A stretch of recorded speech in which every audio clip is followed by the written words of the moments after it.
Kesatria bintang 9 terkuat manusia dilibas habis kayak mod gampang sama pasukan penjajah. Tanpa ampun.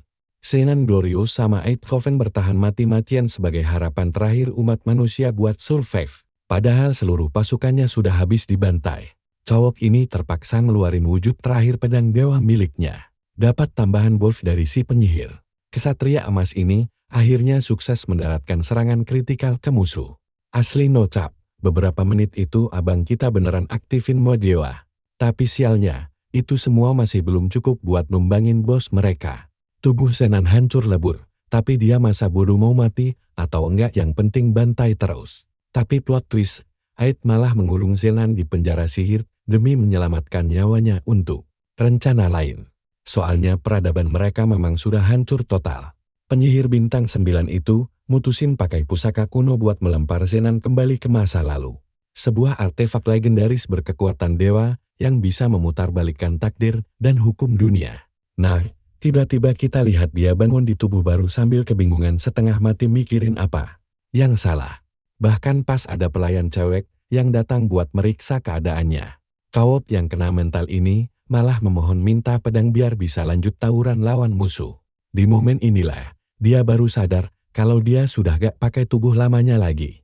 Kastil mewah ini milik keluarga Dazkol, dan dia sekarang adalah tuan muda Noah. Putra keempat dari keluarga itu yang terlempar mundur 10 tahun ke masa lalu. Klan Dazkol ini terkenal sebagai saingan berat faksi pendekar pedang suci. Keluarga pahlawan yang dulu pernah menjadi tempat bernaung dirinya. Pas disuruh minum obat harian, abang kita cuma melirik sebentar lalu membanting gelasnya ke lantai. Tepat saat itu, si Oscar dan anak buahnya masuk buat memantau situasi. Mereka mengejeknya karena berani membuang teh ramuan penuh kebaikan dari Tuan Skul. Tapi Noah langsung membongkar kedok mereka kalau minuman itu aslinya adalah racun. Berkat sisa kekuatan sucinya, dia bisa mendeteksi segala energi kotor dan langsung tahu isi gelas itu. Oscar langsung mengancam mau mencekokin paksa racun itu. Ini bukti nyata kalau keluarga aslinya beneran mau melenyapkan dia. Padahal kondisinya lagi sakit parah. Noah sih santai aja mau memberi pelajaran ke kroco ini, walau tubuh barunya masih kaku. Baru juga 30 menit bangun, abang kita sudah mau dikeroyok sama bajingan-bajingan ini. Bicara baik-baik gak bakal mempan. Makanya tendangan maut ke perut jadi jawaban paling pas dari bos kita. Kroco pertama langsung mental nabrak tembok. Noah merunduk menghindari tebasan kedua, lalu membalas pakai pukulan hook keras telat ke wajah. Kedua pelayan nakal itu sekarang gemetaran ketakutan kena serangan tadi. Padahal abang kita sudah mengerahkan tenaga maksimal buat bikin mereka pingsan. Tapi hasilnya belum maksimal. Wajar sih, soalnya fisik Noah ini jauh lebih lemah dibanding tubuh Zenan yang dulu. Tapi misterinya, kenapa anak keempat di keluarga ini malah sengaja diracun dari awal? Dia bakal mencari tahu kebenarannya sendiri. Tapi sebelum itu, dia harus beresin dulu para pecundang yang mulai berani kabut pedang ini. Noah gak menduga situasi ini. Tapi yang bikin shock adalah munculnya info data diri mereka yang melayang di udara. Kayaknya dia punya semacam kemampuan penilaian khusus buat melihat status dan level kekuatan orang lain. Pertanyaannya, dari mana dia bisa dapat skill langka kayak begini secara cuma-cuma? Jangan-jangan wadah barunya, si Noah, memang sudah menyimpan bakat rahasia ini sejak awal. Lagi pula, musuh yang dihadapi cuma sekelas kroto amatiran. Makanya gampang banget buat dia menghindari tebasan pedang barusan tanpa keringat. Gokil, si bos langsung gercep dan ngegampar muka lawan pertama pakai tendangan. Abis itu, dia langsung ngesat target berikutnya yang mau nebas dia. Tapi si Noah santai aja, dia tangkis pakai tebasan pedangnya yang super destruktif sampai bikin musuhnya terpental jatuh menabrak dinding. Bos penjahatnya malah kagum lihat kekuatan gokil dari keluarga Dazkol ini. Saking kagumnya Noah bisa ngelawan sekuat ini. Jagoan kita langsung nantang si bos buat maju nyerang dia sekarang. Tapi mendadak badannya gemeteran dan lemes, efek aneh yang berasal dari mana cor miliknya. Gini bro, sumber dari segala kekuatan dari pendekar pedang sihir keluarga Dazkol itu ada di mana core. Sedangkan kebalikan mutlaknya adalah Holy Core, yang dulu dipegang sama pendekar suci kayak Zenan di kehidupan sebelumnya. Dua core berlawanan ini harusnya gak bakalan bisa bersatu di satu tubuh. Tapi sekarang, core milik Noah malah bergejolak parah dan munci pergerakan dia. Si dalang licik ini girang banget karena mangsanya udah mojok. Terus dia mutusin buat nge-spill satu fakta menarik. Dia bilang kalau obat yang diminum Noah selama ini ternyata udah dicampur racun berbahaya. Intinya, mana core miliknya terus-terusan dicekokin energi mana liar. Ditambah lagi Noah barusan maksa bertarung habis-habis agen. Mana core dia gak kuat nahan dan langsung meledak gila-gila agen. Aliran energi yang kelewat dahsyat ini ujung-ujungnya bakal bikin dia mati real. Makanya Noah terpaksa putar otak dan mutusin buat ambil taruhan nekat. Meskipun belum pernah nyoba cara ini sebelumnya. Dia nekat manipulasi Holy Core buat nyoba neken kondisi berserk dari Mana Core. Kayaknya spekulasi nekat ini langsung membuahkan hasil manis. Karena gak lama setelah itu, dia udah bisa berdiri tegak lagi. Meskipun si musuh ngetawain dan nanggap itu cuma perjuangan sia-sia. Dengan mengaktifkan wujud pertama dari kemampuan Void Shift miliknya, pria itu langsung menciptakan sulur sihir hitam pekat. Pedangnya langsung diselimuti kegelapan pas dia maju buat adu mekanik sama pedang jagoan kita. Fakta kalau Noah masih bisa nanggapin serangan itu pas lagi kena nerf parah beneran pencapaian. Gokil real. Jagoan kita lumayan kagum sama skill pedang Oscar dibandingin sama kroco-kroconya. Tapi pujian santai itu malah kedengeran ngeremehin banget bagi Oscar yang ngerasa lagi ditindas. Noah mah bodoh amat sama perasaan bocah lembek ini. Dia langsung ngebas balik serangannya dengan mulus. Oscar nyoba ngubah arah serangannya biar bisa bokong dia dari belakang. Tapi Noah tetap bisa ngeblok itu pakai presisi tinggi. Mau sebanyak apapun tebasan brutal yang dikirim musuh, jagoan kita berhasil tangkis semuanya dengan gaya super berkelas. Bentrokan mereka akhirnya kepisah begitu kedua petarung ini ambil jarak. Lewat bentrokan barusan, lu dan gua bisa lihat Noah mulai paham trik Void Shift musuhnya. Teknik itu rupanya nguras mana core buat menghilang. Jadi pertempuran jangka panjang jelas gak bakal cocok buat dia. Oscar mulai ngetrestal, neledek jagoan kita yang dibilang udah kehabisan napas padahal. Pertarungan baru aja dimulai. Tapi jagoan kita gak kalah jago bacot. Dia langsung ingetin balik kalau si Oscar sebenarnya lagi gemeteran ketakutan real. Sengaja dia mancing emosi biar musuh nyerang. Oscar menghilang lagi sambil teriak kalau lawannya gak bakal pernah bisa tahu arah serangannya. Teknik Void Shift tutupin sisi ruangan, nyembunyiin keberadaannya di balik kabut asap. Noah tetap fokus penuh, nyari tahu dari mana arah tebasan berikutnya bakal datang. Insting cowok ini tajam luar biasa. Dia bahkan udah beraksi sebelum si Oscar dapet celah buat mulai nyerang. Langsung nebas dia sampai tamat dengan serangan destruktif. Si brengsek itu tersedak darah, masih bingung memproses apa yang barusan terjadi. Tuan Muda Dazgold pun langsung ngejelasin situasinya. Membuktikan bahwa sekuat apapun lu menyembunyikan visi, hawa keberadaan itu gak bakal bisa bohong. Kebanyakan tingkah malah bikin si kocak ini blunder sendiri. Oscar udah di ujung tanduk, bingung setengah mati mikirin kekuatan gila apa yang Noah punya. Tapi ya mau gimana, bocah kita aja sebenarnya masih belum paham sama kekuatannya sendiri. Pas momen krusial tadi, dia ngerasain energi Kori Suci langsung menyatu sama Kore Mana miliknya. Kori Suci bawaan yang dia punya dulu sekarang malah sinkron sempurna bareng Kore Mana milik keluarga Dazgold. Ini tanda jelas kalau di masa depan, Noah bakal melampaui batas dirinya yang dulu. Sekalian nyelamatin dunia, real gak pake bohong. Intinya, pengorbanan si Aid gak bakal sia-sia begitu aja. Para pelayan langsung panik meriksa kondisi si Tuan Muda, buru-buru manggil dokter saat itu juga. Tapi tenang, bocah kita baik-baik aja. Dia cuma heran kenapa ada naga mini nongkrong di jendela. Makhluk imut itu ternyata bawa sepucuk surat buat si Tuan Muda. Isinya panggilan langsung dari Lord Victor, sang kepala keluarga Dazgold yang agung. Isinya juga nyuruh Noah buat ikutan tarung dalam perebutan tahta penerus. Kelihatannya semua orang di keluarga Dazgold udah tahu soal rencana ini. Makanya, bocah kita kudu selidikin semuanya demi keselamatan diri dia sendiri sekarang. Tanpa basa-basi, dia langsung nanya ke pelayan setianya soal masalah ini. Selana ngejelasin kalau rahasia ini emang udah jadi konsumsi publik keluarga. Konflik berdarah ini sengaja dibuat demi menjaga reputasi dan kekuatan murni dinasti Dazgold.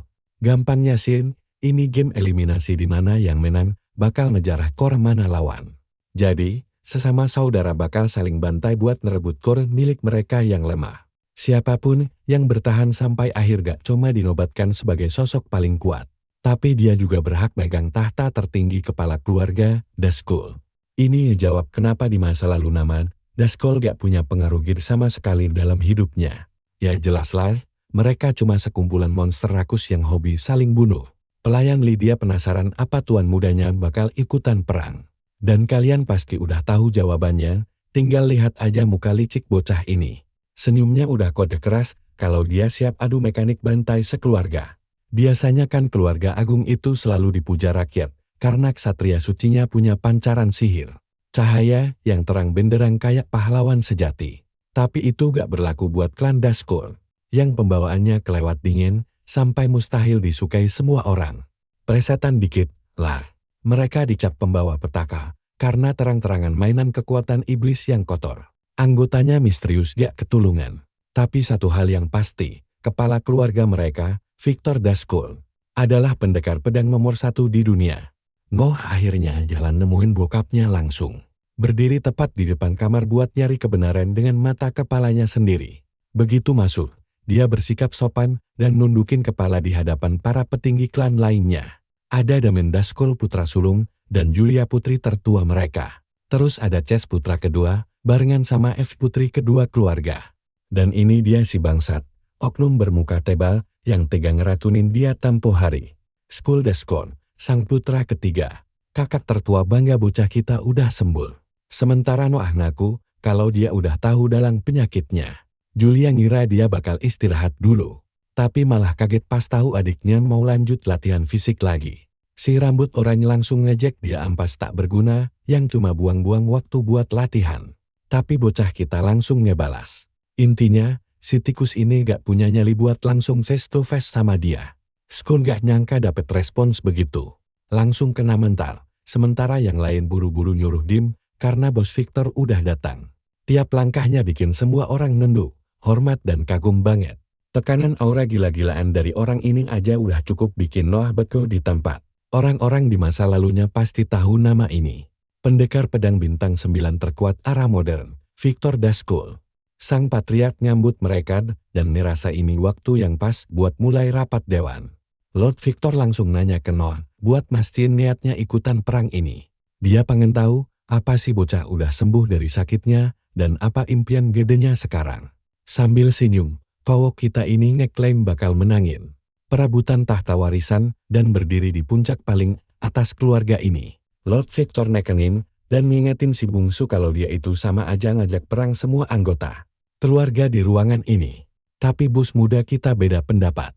Ngasih tahu kalau ini sebenarnya perang ngelawan semua di keluarga. Dia gak cuma harus ngalahin saudara-saudaranya sendirian aja. Target aslinya adalah naik ke atas dan numbangin bapaknya juga. Kesombongan abang satu ini kelewatan. Jadi papa langsung kasih paham pakai aura tekanan tingkat dewa. Bikin Noah merinding parah pas dia sadar kalau ini adalah inti mana sang pendekar legendaris. Lord Victor nanya apa si bocah berniat buat neken kekuatan gila ini. Noah langsung ngeyain tanpa ragu. Yang bikin dia ditanya apa alasan dibalik rasa haus kekuatannya itu. Tuan muda kita jawab, dia gak mau ada orang yang berani ngerebut apapun lagi dari dia. Jawaban yang bikin kepala keluarga senyum tipis. Dia suka sama ambisi super gede dari anaknya ini. Emang beneran pantas jadi bagian dari dinasti Dazkul yang disegani. Hari ini juga, dia resmi ngizinin Noah buat gabung ke perang tahta warisan. Gak ada satupun di ruangan ini yang berani protes. Sambil Lord Victor nyemangatin anaknya biar terus haus akan kekuatan tanpa batas. Di adegan berikutnya, kita sampai di tempat latihan keluarga. Noah lagi nebas boneka kayu gampang banget. Kondisi fisiknya makin hari makin mantap, tapi levelnya masih cupu parah. Dan bukan cuma hal itu aja yang harus dia khawatirin. Masalahnya, inti mana dia nyatu sama inti suci. Yang artinya gaya bertarung dia sekarang berubah drastis banget. Dia gak bisa asal spam teknik suci kayak yang biasa dia lakuin dulu. Soalnya sekarang, abang kita bahkan gak tahu apa kekuatannya sendiri atau cara paling benar buat pakainya. Target utama Noah sekarang adalah ngakuin segala cara buat cari tahu soal inti spesial ini, karena gak ada yang tahu apa jadinya kalau orang lain keburu ngendus rahasia ini sebelum dia. Julia datang setelah ngeliat gerakannya dari jauh, sambil muji aksi lincah adiknya. Kakaknya bilang kalau selama ini Damen yang jadi kandidat paling kuat di keluarga. Tapi karena Noah ikutan dengan gaya meyakinkan, dia jadi kepo banget sama perkembangannya. Julia tipe orang yang suka nyelesain masalah pakai cara klasik. Dia langsung cabut pedang dan nyoba nebas leher adiknya secepat kilat. Noah untungnya tipis banget bisa ngehindarin serangan dadakan barusan.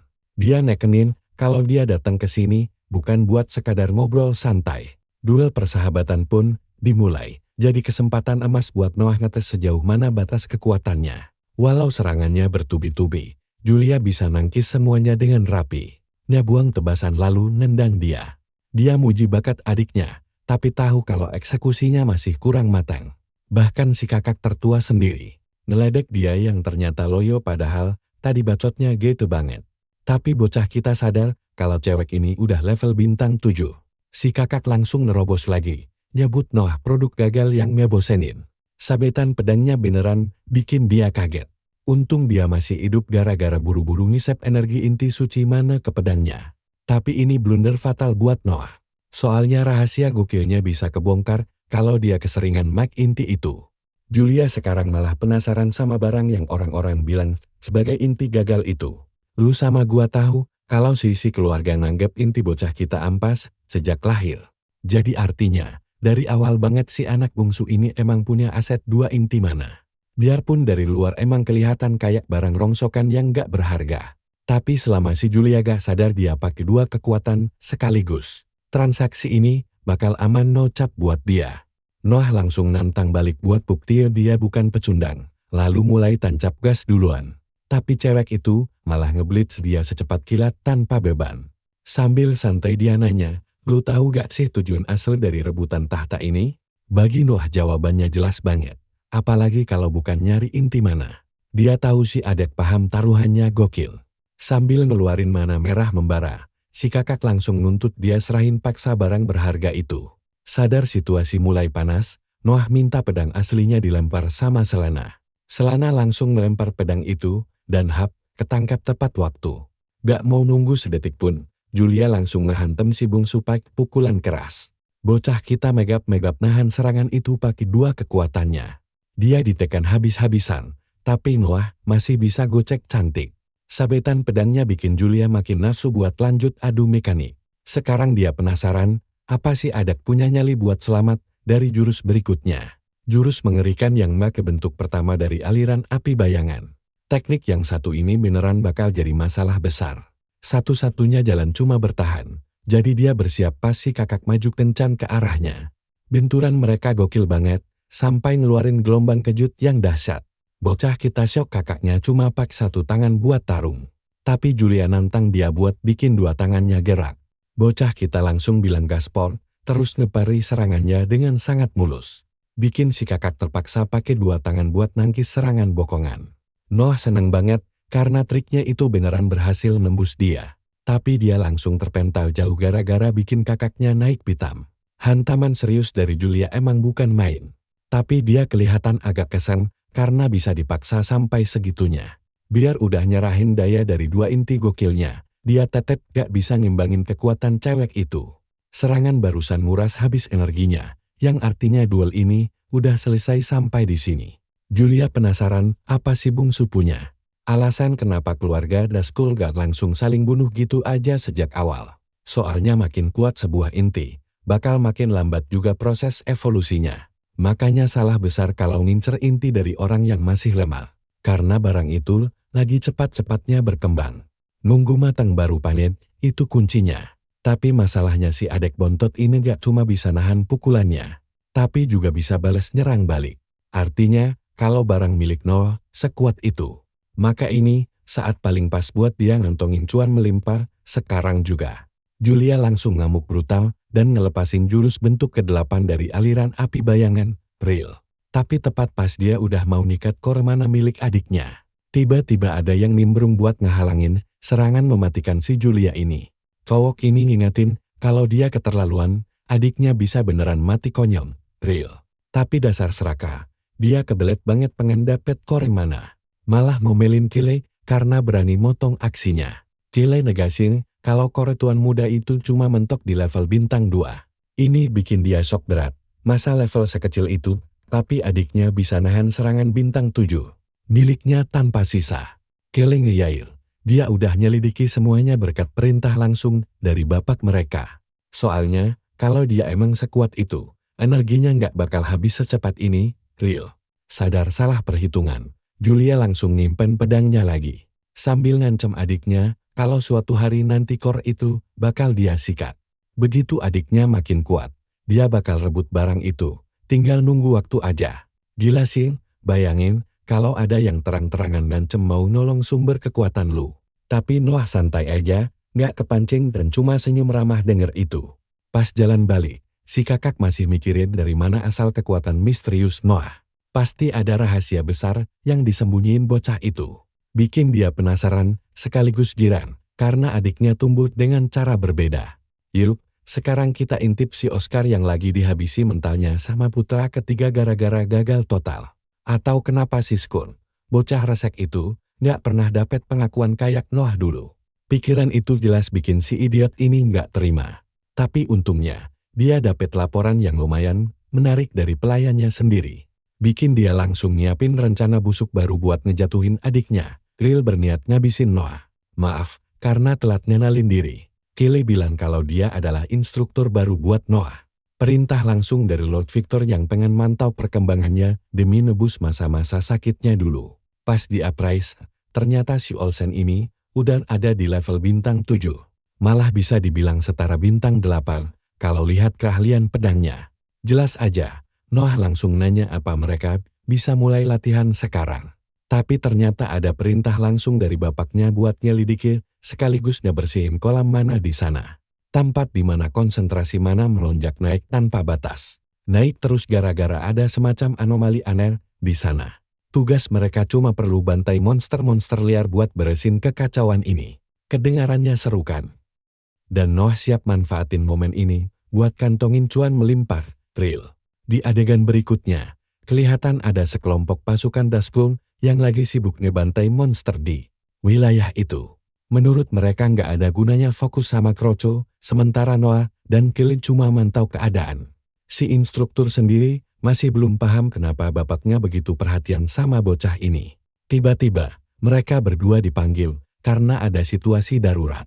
Ternyata ada 3 anak yang pingsan, bikin Noah harus segera ngasih perintah buat nanganin mereka. Jelas, beresin kolam mana itu tetap jadi prioritas paling utama mereka. Dan karena nggak ada waktu buat balik, mereka terpaksa bawa anak-anak itu sekalian ikut jalan. Habis itu, mereka langsung masuk lebih dalam ke hutan dengan konsentrasi mana yang makin pekat. Ini tanda kalau kolam mana itu letaknya ada di titik pusat. Dan biasanya, monster raksasa yang jadi penguasa wilayah ini juga pasti bersarang di dekat sini. Nah, baru diomongin, si bos monster Scorpion langsung nongolin wujud aslinya. Wujudnya jelek, serangga melata yang ngeri. Noah langsung teriak nyuruh anak-anak amanin diri dulu. Sementara Kelly sadar ini monster udah naik level jadi peringkat A. Makanya, mereka butuh rencana matang. Tapi si Scorpia langsung ngebut sabet capitnya, nyaris numbalin 3 orang sekaligus. Untungnya, tim mereka masih sempat menghindar dari tebasan baut itu. Gak cuma bertenaga gede, ini monster juga gesit parah. Noah pun langsung melesat maju ke pertempuran. Padahal Noah cuma bintang 2. Tapi Scorpia udah siap buat ngehajar dia. Tapi bocah kita emang siap meladeni keributan, real nocap. Berbekal mana kore suci, dia lepas tebasan pertama dan entah gimana bisa nangkis serangan ekor monster itu. Tapi ancaman aslinya masih melayang di udara bebas. Andalin tembakan beracunnya, Scorpia langsung membakin serangan asam mematikan yang super tajam. Tapi santai, semua serangan itu bisa dihindari dengan mulus oleh jagoan kita. Merasa kesal, si bos monster ganti taktik dan langsung ngelepasin duri tajam dari ekornya. Ditembakin mirip proyektil dahsyat yang siap menembus siapa saja yang berani menghalangi jalannya. Noah tetap santai dan cuma nangkis hantaman kuat itu sekali lagi. Bikin kaget si squad bahkan instruktur setianya gara-gara ilmu pedang dia yang kelewat gokil. Anehnya, alat sengatnya tumbuh lagi dengan cepat, bikin Scorpia bisa lanjut ngehantam tanpa henti. Jagoan kita langsung menahan hantaman itu. Terus manfaatin momentum tadi buat bikin celah dan langsung ngelepas tebasan ke bawah. Masalahnya, meskipun pedangnya kena kulit Scorpia, Pelindung luar atau sirah monster ini emang kerasnya gak ngotak, tebel banget. Padahal Kile sendiri kagum banget melihat tuan muda mereka bisa sehebat ini. Sadar gak bisa menang sendirian, bocah kita langsung manggil Kile buat ikutan baku hantam. Minta bantuan buat ciptain celah biar bisa ngebijak monster itu.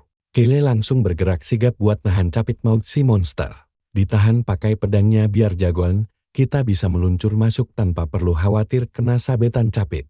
Lompat ke atas cakar monster itu, buat nyari posisi titik lemahnya. Di sini, Noah manfaatin cakar monster lain, buat ngehancurin tempurung kerasnya. Serangan itu ngasih damage banget, sampai bikin si monster pusing. Alhasil, si monster pun langsung ambruk. Kile kagum, karena strategi Noah rupanya pakai taring beracun dari laba-laba yang mereka bantai. Sebelumnya, racun itu terbukti bisa bikin sirah luarnya melunak. Jadi mereka bisa nyerang gampang banget. Tapi monster ini belum mati, dia malah ngamuk dan tiba-tiba ngeluarin lingkaran sihir dari mana-mana. Dan menurut gua, si Scorpia ini udah pantas dapet cerita isekainya sendiri dah. Ratusan proyektil asam langsung mengepung mereka. Kile aktifin sihirnya dan bikin pelindung iblis super keren. Ngebangun dinding pertahanan kokoh buat mereka berdua. Noah bilang kalau timing mereka udah pas banget. Makanya jagoan kita langsung melesat maju buat eksekusi terakhir, ngehindari semua serangan. Lalu melompat ke atas kepalanya. Ada satu jurus rahasia yang pernah dia lihat dari kakaknya pas duel kemarin. Noah bertekad buat niru jurus itu dengan gayanya sendiri. Lahirlah jurus baru yang dinamai tarian pedang bayangan cahaya.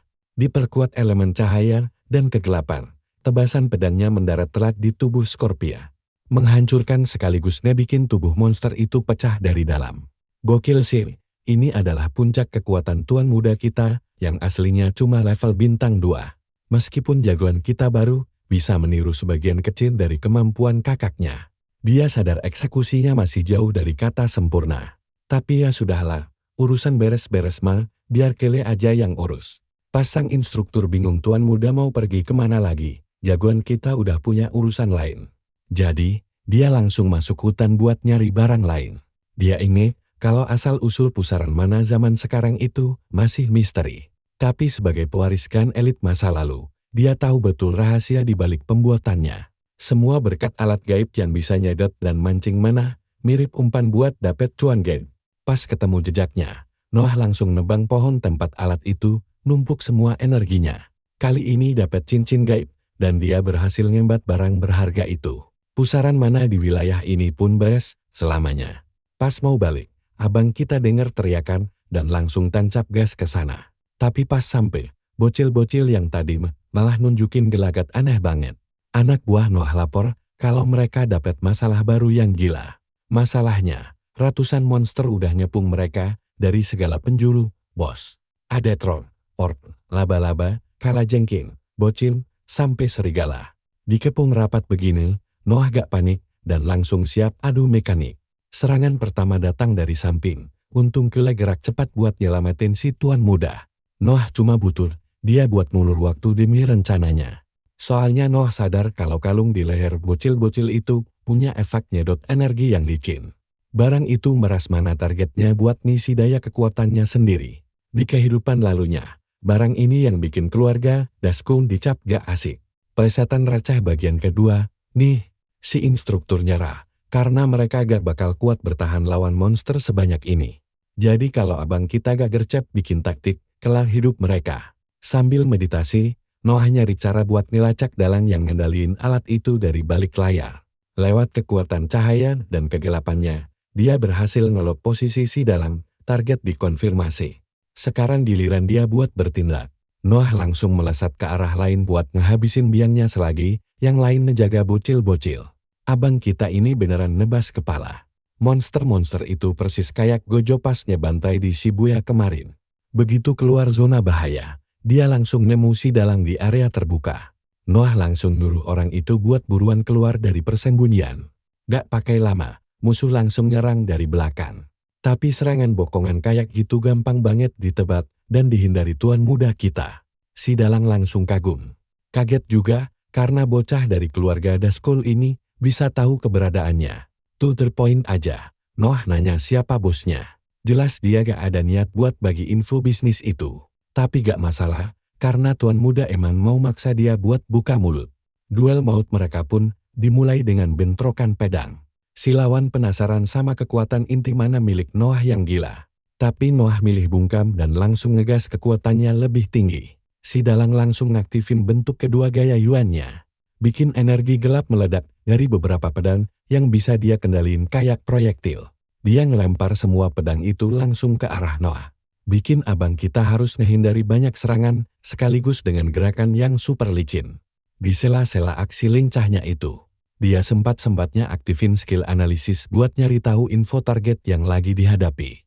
Namanya Darius, petarung bintang 4 atau 5 yang dari gelagatnya ngerasa kalau dia udah megang kendali penuh sekarang. Biarpun ilmu pedangnya biasa aja, kontrol mananya asli gak ngotak, real no cap. Noah pun langsung nyari celah buat potong jarak dan beresin dia dari dekat. Tapi tembakan proyektil bertubi-tubi ini real jadi penghalang keras buat dia tangkis. Makanya si tuan muda langsung melesat pack kecepatan super gokil. Kali ini, sukses nyamperin muka Darius, langsung tebas pack pedang real gak ngotak. Tapi Darius malah ngeremehin, katanya jurus begituan mah gampang banget ketebak, no cap. Terus dia langsung ngaktifin jurus mautnya. Sengaja ngincer titik lemah si tuan muda Daskul pas lagi lengah. Noah langsung ngeluarin jurus andalan. Nahan serangan pack teknik pergeseran cahaya gelap real mantap. Efeknya asli aneh banget, bos. Tapi entah gimana Doi tiba-tiba teleportasi tepat ke belakang lawan kayak Manado Namikaze real no cap. Sebelum Darius sempat refleks bertahan, Doi udah langsung ditebas bersih tanpa ampun. Kebanyakan gaya sin, akhirnya tumbang sendiri kan real. Sebelum sekarat, Darius penasaran setengah mati gimana cara Noah bisa niru teknik dewa itu. Aslinya rahasia ini udah kebongkar pas duel lawan Julia. Kunci cuan dari inti ganda si Noah itu adalah kemampuan niru teknik apapun berkat pemahaman dia soal kedua elemen alam. Tapi denger dulu, sekadar copy paste tuh bukan tujuan utama Doi, bos. Doi mau menguasai jurus itu terus dimodifikasi ke level yang jauh lebih gokil. Nah, karena Darius udah kena mental, sekarang waktunya interogasi siapa dalang dibalik semua transaksi haram ini. Ogah ngaku, Darius malah teriak kalau dia belum kalah. Terus tiba-tiba ngeluarin botol ramuan misterius. Diteguk langsung di depan mata, tapi anehnya Noah malah dim aja gak nyoba buat ngerebut. Klasik banget cerita fantasi, ya kan? Rencana jenius dia ternyata cuma berubah jadi monster jelek, bos. Iya, mirip Green Goblin, tapi badannya kekar kayak binaragawan Tarzan. Noah aja gak nyangka duelnya bakal sekacau ini. Si monster bahkan punya rambut jabrik Vegeta tapi garis dahi aman. Bodoh amatlah, Noah bersiap adu mekanik lawan wujud baru Darius pakai pedangnya. Senjata mereka bentrot, bikin gelombang kejut real kenceng. Tapi si tuan muda yang malah terpental karena tenaga fisik monster itu barbar banget. Nahan pukulan berat terus-terusan tuh emang susah. Apalagi Darius malah kesenangan dan mau gigit kepala Doi pakin mulut jeleknya. Noah cuma bisa ngehindari cakaran maut bertubi-tubi, selap-selip tipis demi bisa bertahan hidup. Gak ada waktu buat nangkis atau nepis lagi.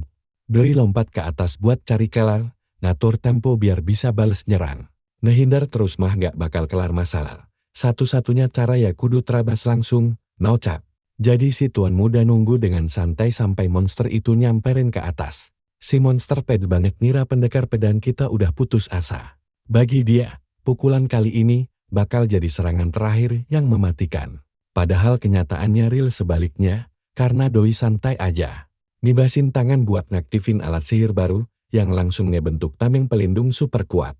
Oh iya, tameng bersinar ini gak cuma sekadar buat bertahan doang.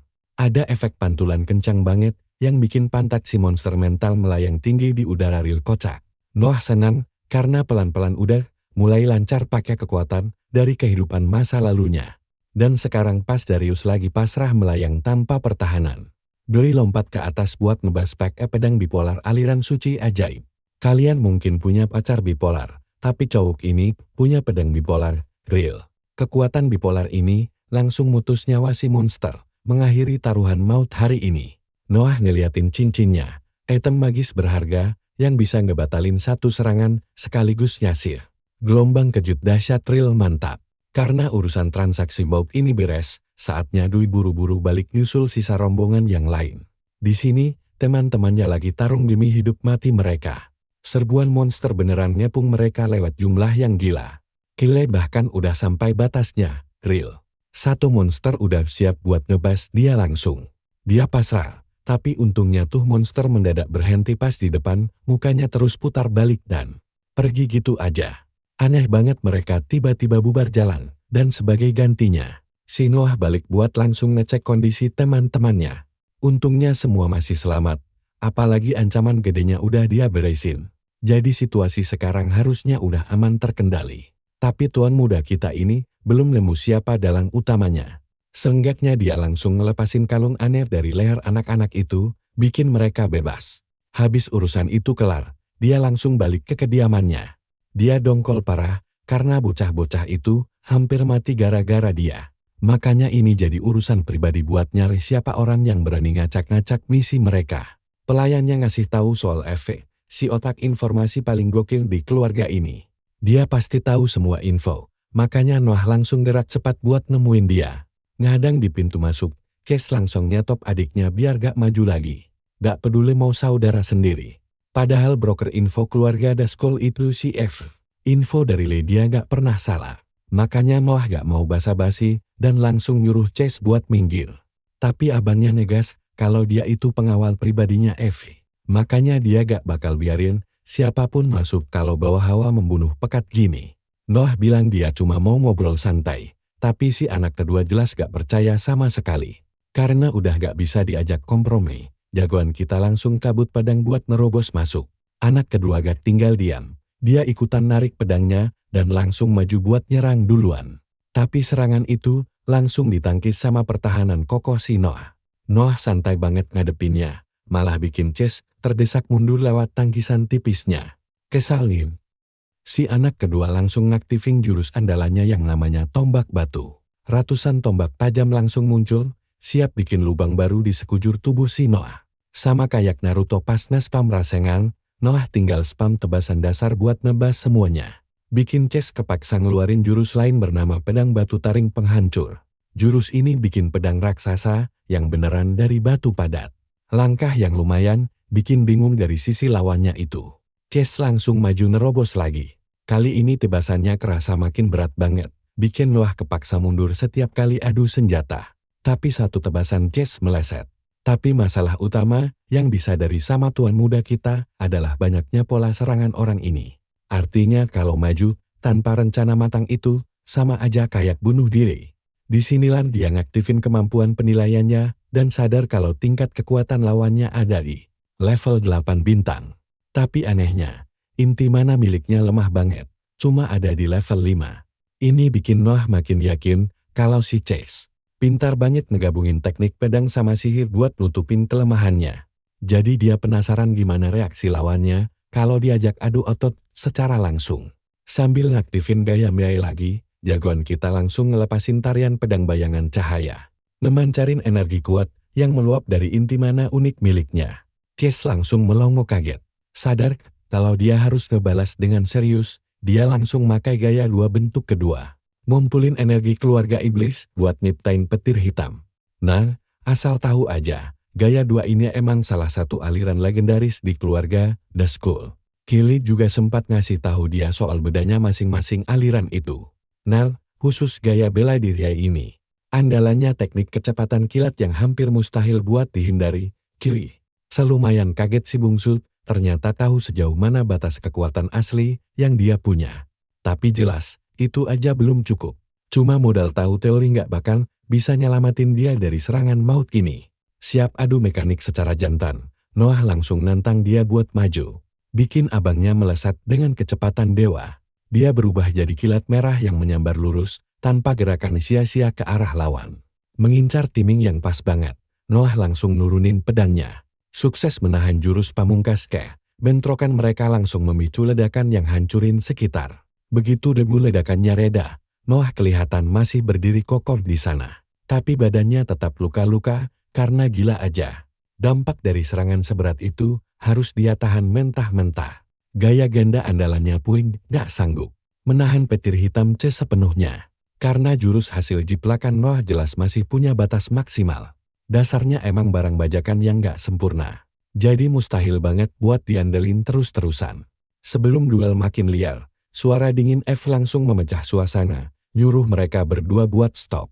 Setelah mantau baku hantam tadi, dia akhirnya ngizinin Noah buat masuk dan negosiasi di ruangannya. Langsung nanya apa alasan mereka berdua sampai ribut begitu. Pengawal setianya bilang kalau cowok ini datang bawa aura membunuh yang pekat banget. Makanya sebagai bodyguard, dia nggak bisa tinggal diam dong.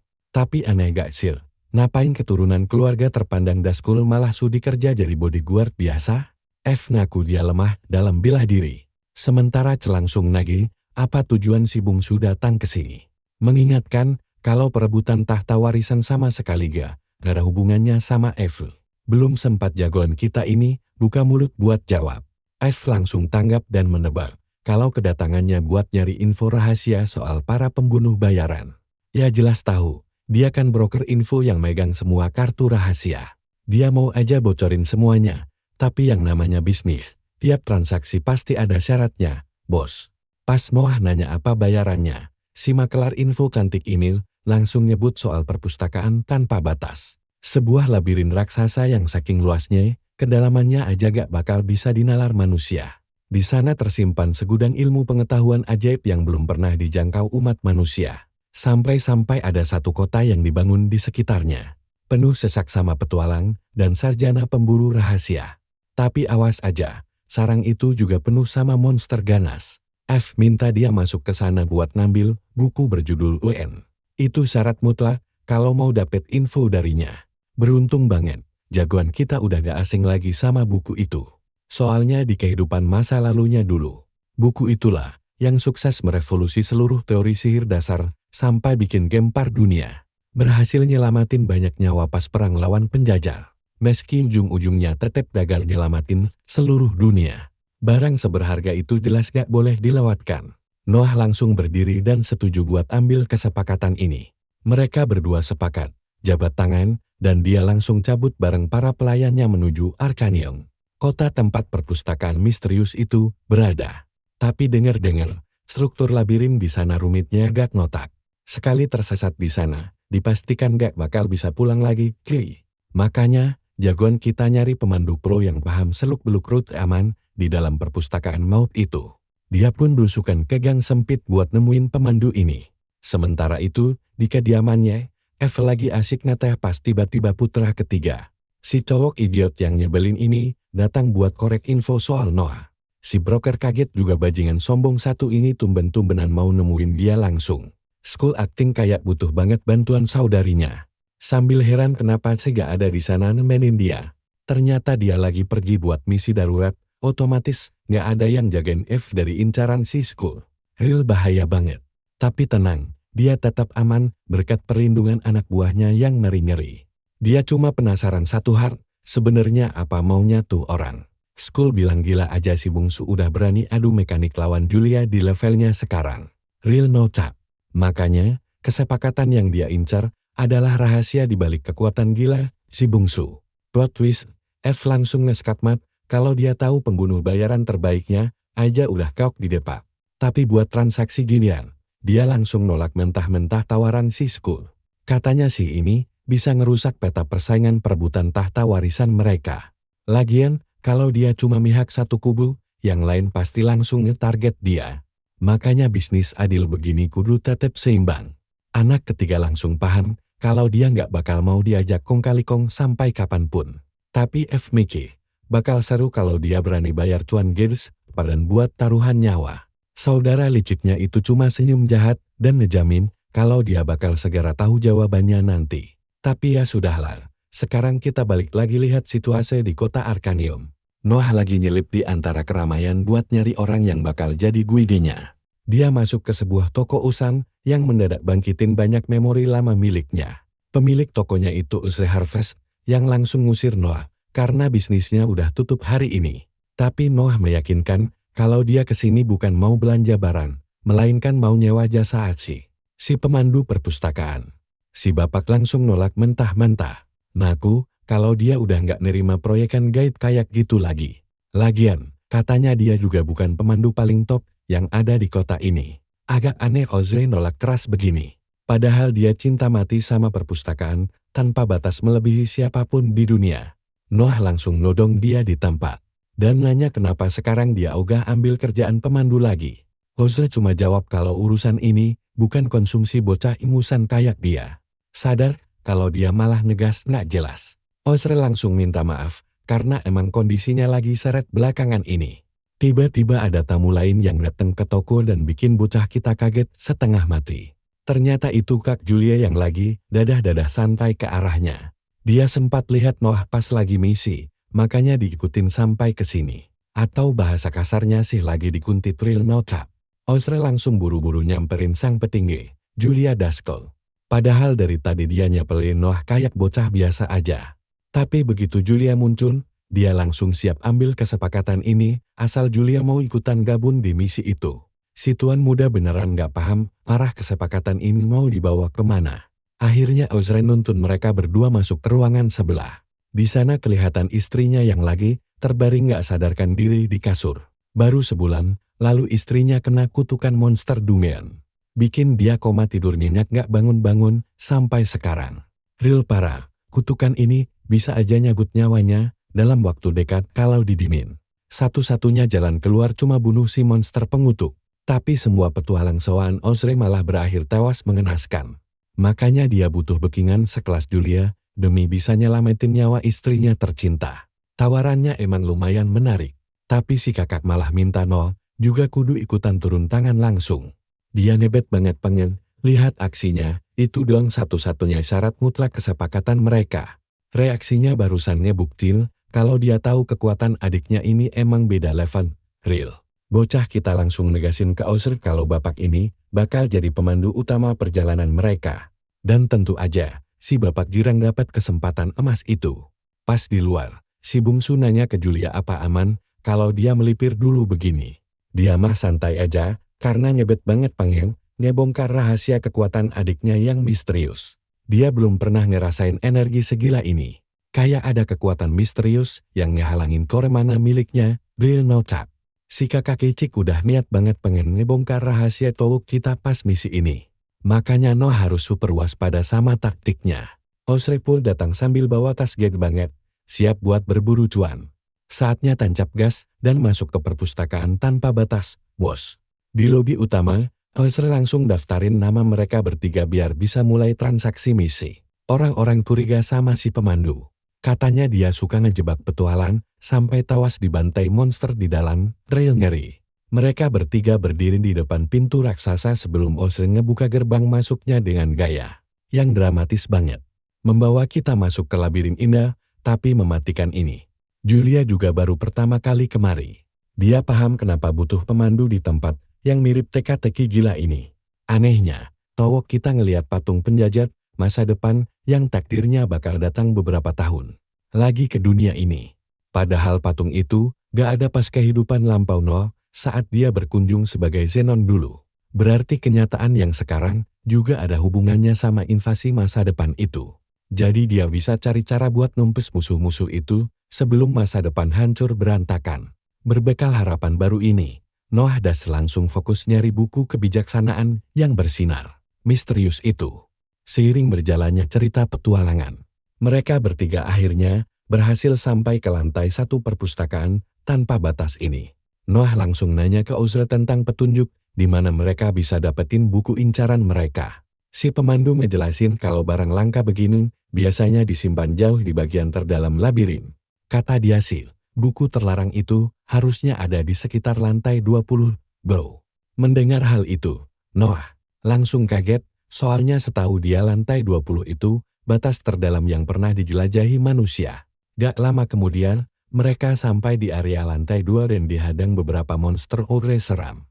Ozre minta Noah buat beresin monster itu, dan jagoan kita langsung cabut pedangnya tanpa ragu. Tebasan cepat langsung membelah para ogre itu, sampai lenyap jadi abu dalam sekejap mata. Ozre langsung cengol.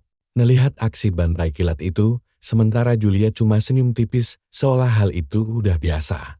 Tanpa basa-basi, mereka bertiga langsung lanjut jalan ke bagian dalam labirin. Cerita lalu berlanjut ke momen saat mereka akhirnya sukses menginjakkan kaki di lantai 10.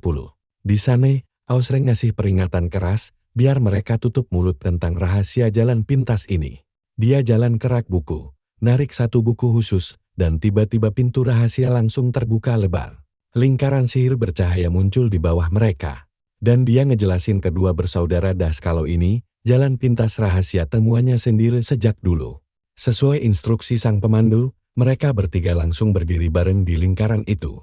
Cahaya super terang muncul, dan hampir bikin mata mereka buta. Dan dalam sekejap mereka langsung terteleportasi ke area tersembunyi lain di dalam dungeon ini. Pas Noah nanya posisi mereka sekarang, si pemandu ngejelasin kalau area di depan mereka ini tembus langsung ke lantai 20. Julia langsung girang banget. Dengar kalau tujuan mereka udah dekat, dia langsung buru-buru jalan duluan ke depan. Tapi pas mereka baru aja masuk area itu, lingkaran pemanggil monster mendadak aktif, dan monster pohon raksasa Elder Trend langsung muncul di depan mata. Monster kelas S rank itu langsung bikin si pemandu ketakutan setengah mati. Dia teriak, kalau kejadian ini belum pernah ada sebelumnya. Padahal seingat dia, pas terakhir kali kesini, cuma ada tren raksasa level rendahan yang ngejaga tempat ini. Tapi Julia malah menganggap monster itu cuma kayak serangga kecil. Dia santuy banget mulai bersiap mencabut pedangnya. Pas Ozre bilang, kalau mereka berdua mungkin bakal kalah telak di sini. Biarpun maju bareng, Simbak satu ini dengan pede bilang dia sendiri aja udah cukup banget. Detik itu juga dia langsung menerjang monsternya. Tren, sambil dengan lincah menghindari semua sabetan dahan pohon yang mengarah ke dia. Julia salto di udara biar makin dekat. Lalu langsung menghantam monster itu pakai tebasan super keras. Sayang sekali, tebasannya gagal menembus kulit keras monster itu. Bikin dia terpaksa melompat mundur lagi. Si pemandu sampai teriak kencang banget saking paniknya di belakang. Memperingatkan kalau kulit pohon raksasa itu sekeras bajaril nocap. Dan mereka butuh bantuan penyihir buat bisa menaklukkan monster alat kayak begini. Tapi terlambat, Simbak cantik malah keburu terjerat dahan pohon Elder Trend dari segala arah. Sampai terkunci rapat. Pas dia udah beneran terkunci mati. Dan kelihatannya si Noah terpaksa harus turun tangan buat menyelamatkan situasi kacau ini. Simbak mendadak membakar habis semua jeratan itu pakai jurus gaya api bayangan bentuk kelima. Seluruh tubuhnya langsung diselimuti sirah api membara. Gaya elit yang dia sebut sebagai sirah hitam api bayangan. Tanpa tunda-tunda, dia lanjut melancarkan gaya api bayangan bentuk pertama dan langsung mulai bergerak cepat. Melompat ke sana kemari di medan tempur demi melancarkan serangan kejutan berikutnya. Tebasan apinya yang membara sukses memotong batang monster itu tanpa ampun. Tubuh si pohon raksasa langsung terbelah dua. Bikin dia keluar sebagai pemenang mutlak di pertarungan ini. Julia pamer kalau pedangnya itu jauh lebih keras dari baja sambil jalan santai balik ke arah temannya. Tapi sebelum sempat selebrasi gokil, Ozre mendadak berteriak histeris menyuruhnya buat segera waspada. Siang, Simbak keburu terjerat sekali lagi sebelum sempat menghindar. Tapi Julia tetap santuy dan malah tersenyum tipis sambil menjelaskan situasinya. Dia udah tahu kalau monster tip tanaman pasti bakal terus pulih kecuali dibakar habis sampai gosong. Tepat saat dia mulai mengeluarkan gaya api bayangan bentuk ketiga dari pedangnya, Noah langsung menarik lengan Ozre dan membawanya lari sekencang mungkin ke arah sebaliknya. Dia udah tahu apa rencana gila dari saudaranya itu. Saat Simbak mengeluarkan jurus ledakan pemakaman api yang menghanguskan seluruh area di sekitarnya. Niatnya jelas banget, membakar habis monster itu jadi abu biar regenerasi menyebalkan milik si pohon langsung berhenti total. Begitu monsternya beres dilibas, dia menyarungkan pedangnya dan dengan santai menyuruh yang lain buat lanjut jalan ke depan. Ozre, bahkan sampai si Noah pun dibuat melongo melihat kekuatan kasar Julia yang di luar nalar. Tokoh utama kita mulai merenungkan daya hancur luar biasa yang dihasilkan jurus api bayangan miliknya. Dia tahu kekuatan kakaknya itu gak ada tandingannya di seluruh benua. Tapi sayangnya kelemahan jurus ini adalah menguras tenaga penggunanya dengan sangat cepat. Noah ingat pernah dengar rumor tentang teknik legendaris ini pas dia masih berwujud senan dulu. Tapi dia nggak menyangka kalau efek aslinya pas dipakai bertarung bakal segila ini. Setelah itu, ketiganya sampai juga di lantai ke-20.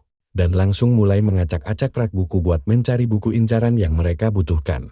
Beruntung Noah berhasil menemukannya dan langsung berteriak memberitahu yang lainnya. Julia lalu bilang, kalau sekarang saatnya mereka memburu monster biang kerok yang mengutuk istri Ozre. lalu menghabisinya biar kutukan sialan itu bisa benar-benar lenyap selamanya. Osre menyahut kalau dia pernah berpapasan dengan monster itu di sekitar sini dan yakin mereka pasti bakal segera menemukannya kalau terus menyisir seluruh sudut ruangan ini.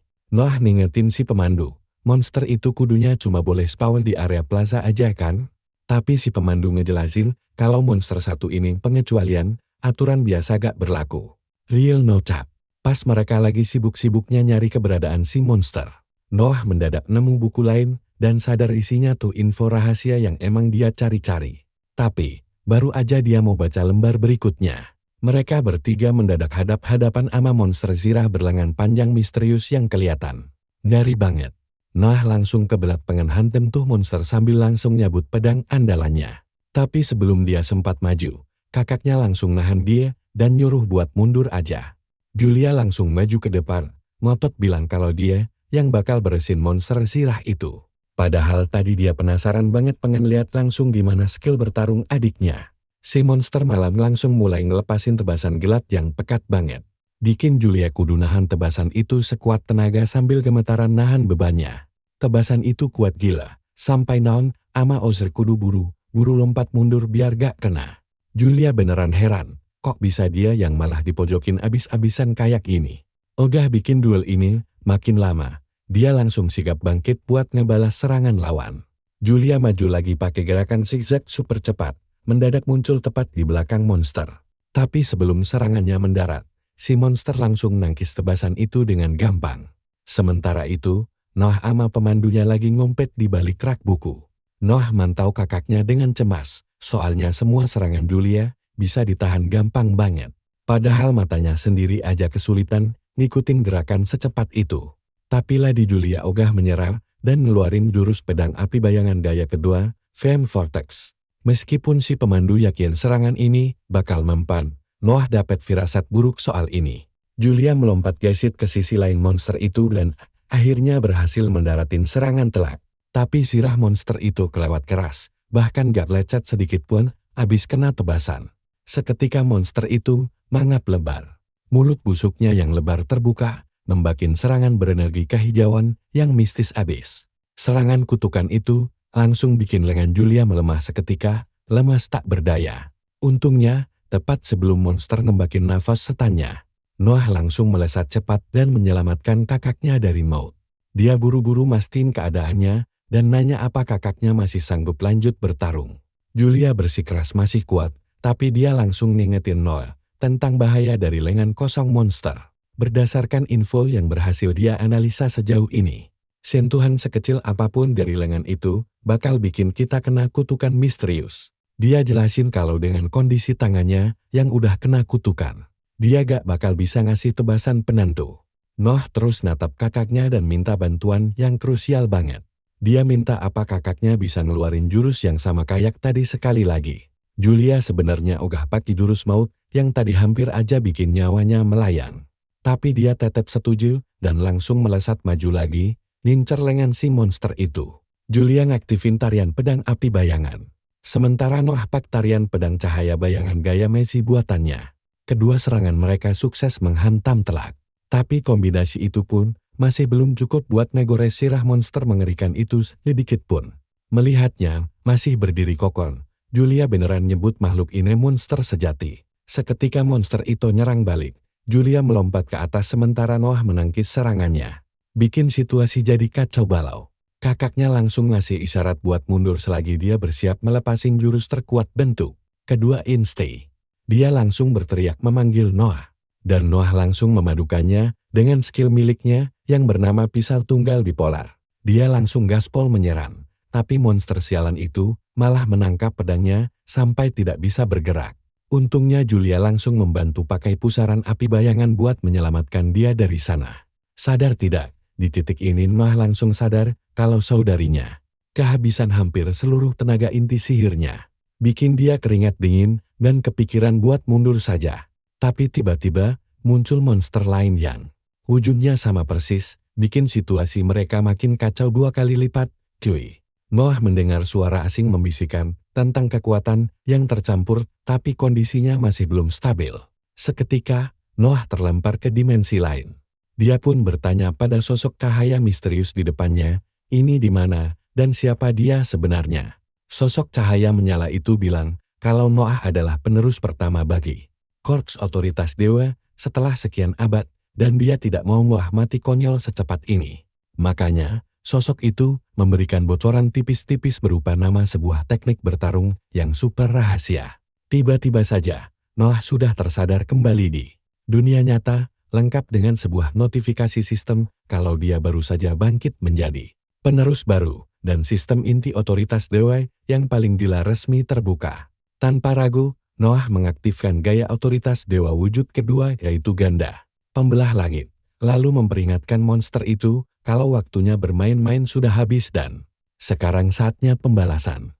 Tapi, pas dia lagi fokus mengumpulkan kekuatan serangannya, pesan sistem mendadak muncul entat dari mana menyatakan kalau undangan khusus telah diterima. Sebelum sempat mencerna situasinya, tebak apa? Noah langsung dipindahkan ke dimensi asing. Terdengar sebuah suara misterius menggema di sana. Katanya, tampaknya eksperimen inti dewa kali ini benar-benar sukses besar. Detik itu juga, seberkas cahaya emas menyala, mulai meluap dari pedangnya dan perlahan-lahan membentuk sesosok manusia. Pria bercahaya itu menatap tajam ke arah jagoan kita dan memperkenalkan diri sebagai Zikas, sang pewaris inti dewa dari generasi sebelumnya. Noah langsung paham kalau pria emas ini sedang membahas kekuatan aneh yang baru dia bangkitkan. Tapi mengejutkannya, Zikas langsung bilang kalau inti-inti kekuatan itu cuma barang gagal yang cacat. Dia pun mulai menceritakan sejarah kelam di baliknya, mengungkapkan bahwa pada era terdahulu kala, para penjajah dari dunia lain datang menyerang manusia dan membawa kehancuran total di mana-mana. Di tengah keputusasaan itulah, langit akhirnya menganugerahkan manusia sebuah hadiah berupa inti dewa yang bisa dipakai buat melawan balik para penjajah jahanam. Sialnya, manusia tetap kalah karena mereka malah sibuk bertikai dan saling sikut sendiri. Zikas menjelaskan kalau dia sendiri akhirnya tewas dibunuh oleh kelompok musuh, karena mereka ketakutan setengah mati melihat kedahsyatan inti dewa miliknya. Kelompok licik itu lalu memecah inti dewa menjadi beberapa bagian, biar kekuatannya tidak akan pernah bisa utuh lagi. Nah, dari sanalah dua inti yang terpisah itu tercipta. Jagoan kita akhirnya paham seluruh benang merahnya. Sementara si pria emas dengan santai menyebut kalau Noah adalah penerus terpilih selanjutnya. Noah malas mendengar drama masa lalu itu, dan langsung menanyakan satu poin paling penting. Apakah dulu Zikas sebenarnya bisa mengalahkan para penjajah itu? Pria emas tersebut sama sekali tidak ragu bahkan sedetik pun. Dengan sangat percaya diri menyatakan dia pasti bisa membantai mereka semua. Mendengar itu, kita semua pasti ikut lega, karena kekuatan ini memang bisa mengubah dunia. Tapi, Zikas langsung merusak euforia itu, dan menyindir kalau inti dewa milik Noah masih terlalu ampas. Dia ngasih saran penting. Cari musuh yang lebih kuat biar potensi intinya kebuka maksimum, real no tap. Jagoan kita cuma nyengir. Emang itu rencana dia buat dapat kantong cuan geng. Jawaban itu bikin si pria emas senyum lebar, terus langsung nyuruh Noah buktiin omongannya dengan beresin monster sampah di depannya sekarang juga. Pas balik ke pertarungan, si monster langsung nerjang maju dengan kecepatan penuh.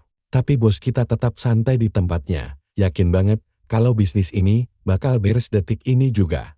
Keduanya bentrok langsung. Bilah cahaya misterius melesat tajam dari tubuhnya, langsung nebas habis si monster. Detik itu juga, notifikasi sistem langsung muncul. Jelasin kalau bilah cahaya misterius itu bisa dikontrol bebas, bahkan berubah bentuk sesuka hati.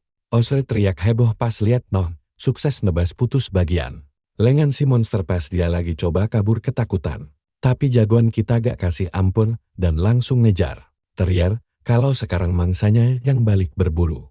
Dia langsung ngalunin pedangnya ke bawah sekali lagi, ngebelah mulus tubuh monster itu tanpa sisa. Tanpa buang waktu semenit pun, Noah penggal kepalanya dan klaim kemenangan. Pas jasadnya ambruk ke tanah, bos kita langsung ngelirik tajam ke belakang ke arah monster kedua, yang ternyata udah siap nembakin serangan lagi. Julia teriak panik nyuruh dia buruan minggir dari sana. Tapi semuanya udah telat, karena laser hijau raksasa langsung ditembakin tepat ke arah mukanya. Tapi Noah tenang aja, gak gentar sedikit pun. Dia malah angkat pedang, nahan serangan itu, langsung pakai bilah cahaya barunya. Pas asapnya hilang, Noah masih berdiri mulus tanpa lecet, bikin Julia Cinggo gak bisa ngomong. Dia cuma ngayunin pedangnya santai sekali. Sambil bilang, kalau bisnis pertarungan ini udah kelar. Detik itu juga bilah cahaya raksasa mencuat ke depan, manggang monster kedua kayak sate. Real no cap. Pas Noah nurunin pedangnya dengan gaya santai, panel sistem langsung muncul lagi ngumumin kemenangannya. Sekaligus ngasih tahu kalau dia dapat kemampuan baru yang out. Deretan pesan teks mulai bermunculan di depan matanya. Dan dia sadar kalau itu kiriman langsung dari Zikas. Si pria emas misterius itu ngasih selamat. Nyuruh dia pakai kekuatan baru ini buat jalan kebaikan. Sambil ngepalin tangannya, Noah girang parah pas tahu dapat teknik baru, sekalian dapat kantong jackpot kekuatan yang berevolusi. Ozra langsung nyamperin dia, masih gak percaya kalau monster sekuat itu bisa kalah gampang. Pas ngeliat lubangnya yang nembus dada makhluk itu, Julia mastiin kalau makhluk itu beneran mati. Terus dia sadar kalau kutukan hitam di tangannya juga udah ikutan lenyap.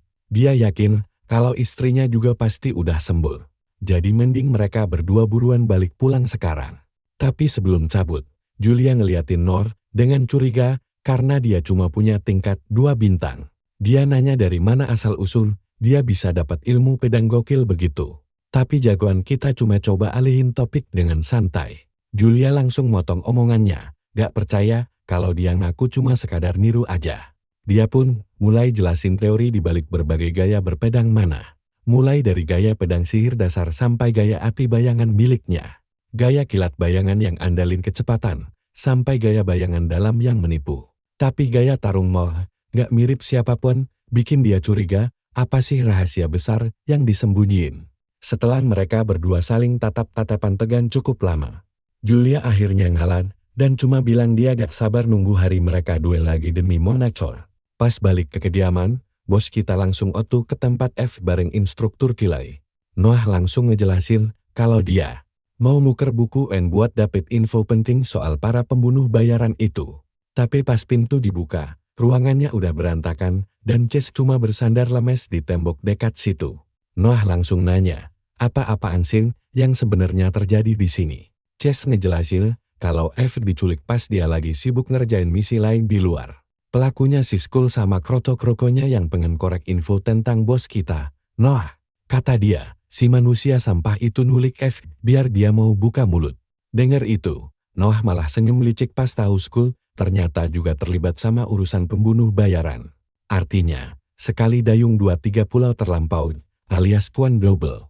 Dengan santai dia bilang, sekarang kita tinggal rebut balik F dari tangan mereka. Kelly agak ragu dan nanya apa Noah beneran mau nyerbu Lord Skull langsung.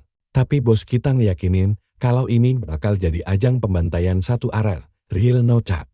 Chase juga mau ikut gabung karena dia pengen nebus kesalahannya yang teledor tadi. Kelly nyoba nahan mereka berdua biar nunggu, dia ngumpulin pasukan bantuan dulu. Tapi Chase langsung nolak mentah-mentah karena mereka beneran udah kehabisan waktu buat nunggu. Di momen epik ini, bos kita dengan bangga ngomongin moto keluarganya. Dia negasin kalau pedang keluarga Dazkul nggak bakal pernah goyah, peduli setan seberapa banyak musuh yang menghadang jalan mereka. Dengar itu Kelly akhirnya diem, dan Noah langsung nyuruh dia buat ngejaga rumah selagi mereka pergi. Sang instruktur pun bersumpah bakal pertahanin tempat ini, taruhannya nyawa kalau emang perlu. Urusan beres. Noah sama Chase langsung cabut buat bikin perhitungan sama saudara mereka yang dablek itu. Keduanya langsung ngebut naik kuda dengan kecepatan penuh menuju ke kediaman Skull. Noah nanya apa F bakal baik-baik aja, dan Chase ngeyakinin kalau cewek itu bisa jaga diri. Bos kita bilang dia percaya banget sama F. Tapi heran kenapa Chase malah jadi pengawalnya dari awal. Chase akhirnya ngebongkar rahasia besarnya kalau level mana miliknya itu jauh lebih lemah dibandingin sama saudara-saudaranya yang lain. Satu-satunya cara biar gak ketinggalan dia cuma latihan teknik tarung fisik tanpa henti. Dan buat itu, dia butuh info apapun yang bisa dia dapat di jalanan. Padahal bela diri itu rahasia banget dan cuma diwarisin turun-temurun di internal keluarga aja. Sekarang Noah baru paham kenapa selama ini dia gak pernah bisa nebak gaya tarung saudaranya. Chase nambahin, demi bisa jadi lebih kuat lagi, dia bakal mastiin F tetap aman terkendali. Gak lama kemudian, mereka berdua akhirnya sampai di depan gerbang utama kediaman school. Chase langsung bikin rencana taktis. Kalau mereka harus cari tahu dulu di mana gerombolan kroko itu nyembunyiin F. Tapi bos kita punya taktik lain di kepalanya dan bilang mereka gak perlu ngendap-ngendap licik. Kayak tikus got. Dia langsung ngumpulin mana terus nendang gerbang depan sampai jebol lepas dari enselnya. Mereka berdua langsung merangsek masuk nemuin pasukan yang udah nunggu di tengah halaman. Chase ngingetin Noah kalau orang-orang itu kuat pembunuh bayarannya Skun dan mereka semua pro. Jadi dia harus tetap waspada. Si topeng besi langsung ngejek mereka karena berani banget masuk lewat pintu depan kayak orang bego. Namun, jagoan kita langsung ngegas balik kalau dia enggak punya waktu buat ngeladenin lalat pengganggu dan nyuruh si topeng manggil si Skul buruan. Hal itu jelas langsung bikin si topeng ngamuk. Dan dia teriak kalau Noah sama sekali enggak berhak ngatur di sini, real no cap. Satu pembunuh diam-diam coba bokong dari belakang. Tapi jagoan kita nangkis santai banget sebelum langsung nebas dada si Krotu sampai robek. Walau habis lihat kebrutalan itu, si ketua topeng tetap batu dan kor-kor nggak bakal kasih ampun buat siapapun musuh Lord Skull. Jagoan kita mana peduli sama gertakan itu. Dia langsung nerjang maju pas keduanya beradu badan secara frontal. Mereka terus saling adu mekanik pas pembunuh season mulai ngeroyok Chase dari segala arah. Tapi dia langsung lompat tinggi ke udara. Aktifin skill petir bayangan misterius. Lalu ngehantam pedangnya ke tanah. Para bandit di sekitar langsung terpental jauh kena shockwave. Sementara dia nantang mereka buat maju lagi kalau emang berani. Noah sempat nengok ke belakang dan merasa aman karena area belakangnya dijaga ketat. Sialnya, si topeng bisi ngerasa diremehkan dan langsung ngancem Noah supaya jangan shock keras. Tiba-tiba, si ketua pembunuh melempar gulungan sihir ke udara yang langsung bikin lingkaran sihir raksasa menyala di tanah. Noah kebingungan setengah mati pas si pria topeng dengan sombongnya. Pamar kalau teknik segel ini emang dirancang khusus buat ngelumpuhin keluarga Daskon. Real. Dia langsung nerjang maju pakai pedang mana miliknya. Di saat krusial, jagoan kita aktifin skill appraisal buat ngecek dan ngelihat kalau musuh punya beberapa teknik rahasia. Noah coba aktifin skillnya sendiri, tapi langsung ngelak pas tahu enggak ada yang terjadi. Akhirnya, dia terpaksa lompat mundur buat cari aman. Noah langsung gercep sadar kalau gulungan tadi udah nyegel mana tor miliknya. Ketua pembunuh langsung ngejek kalau Noah nggak bakal selamat cuma modal ilmu pedang doang. Sementara itu, Chase merapat ke Noah pas para kroko sisa masih terus ngeroyok mereka. Jumlah musuh terlalu banyak, ditambah mana kor yang kena segel, bikin situasi makin kacau. Kakak Chase langsung nyuruh Noah pergi duluan biar dia yang beresin sampah-sampah ini sendirian. Dia ngeyakinin jagoan kita kalau dia bakal aman-aman aja dan maksa Noah buat buruan selamatin F sebelum terlambat. Setelah gercep nilai situasi, Noah langsung tancap gas nerobos barisan musuh dengan kecepatan penuh. Beberapa dari mereka coba ngehadang jalannya, tapi Chase langsung nge-counter pakai satu jari. Bikin tebing batu raksasa mendadak muncul dari tanah. Noah gunain tebing itu sebagai jalur kabur, sementara Chase teriak kalau si sampah Skull kemungkinan besar sembunyi di istana terpisah. Musuh lain coba ngejar, tapi paku batu raksasa mendadak mencuat keluar dari tebing itu. Langsung nembus tubuh para pembunuh dan cuma nyisain si bos sendirian. Ngelihat anak buahnya dibantai sadis begitu, si topeng cuma bisa melongo shock. Sebelum Chase dengan santai bilang kalau sekarang giliran mereka duel. Sementara itu, adegan beralih ke istana terpisah pas Skull nanya TF apa dia udah siap buka mulut. Tapi si cewek sama sekali enggak gentar dan dengan dingin menjawab kalau keputusannya tetap enggak. Hal itu bikin si sampah emosi dan dia nancem kalau dia juga udah nyandera beberapa staf setianya. Tapi F malah ngerasting dia abis-abisan. Bilang kalau dia malu banget punya hubungan keluarga sama sampah kayak Skun, real no cap. Jelas itu bikin si Skull makin ngamuk. Skull langsung ngeliat keluar jendela sambil nyeletuk kalau situasi di luar mulai kelihatan ramai. F tersenyum santai dan bilang kalau mungkin si Noel akhirnya udah datang. Tapi Skull malah nyengir remeh. Nebut Noah bener-bener bodoh karena nekat nerobos lewat pintu depan. Di situ F langsung nge-spill kebenaran kalau seorang Daskol sejati nggak bakal pernah pakai cara murah.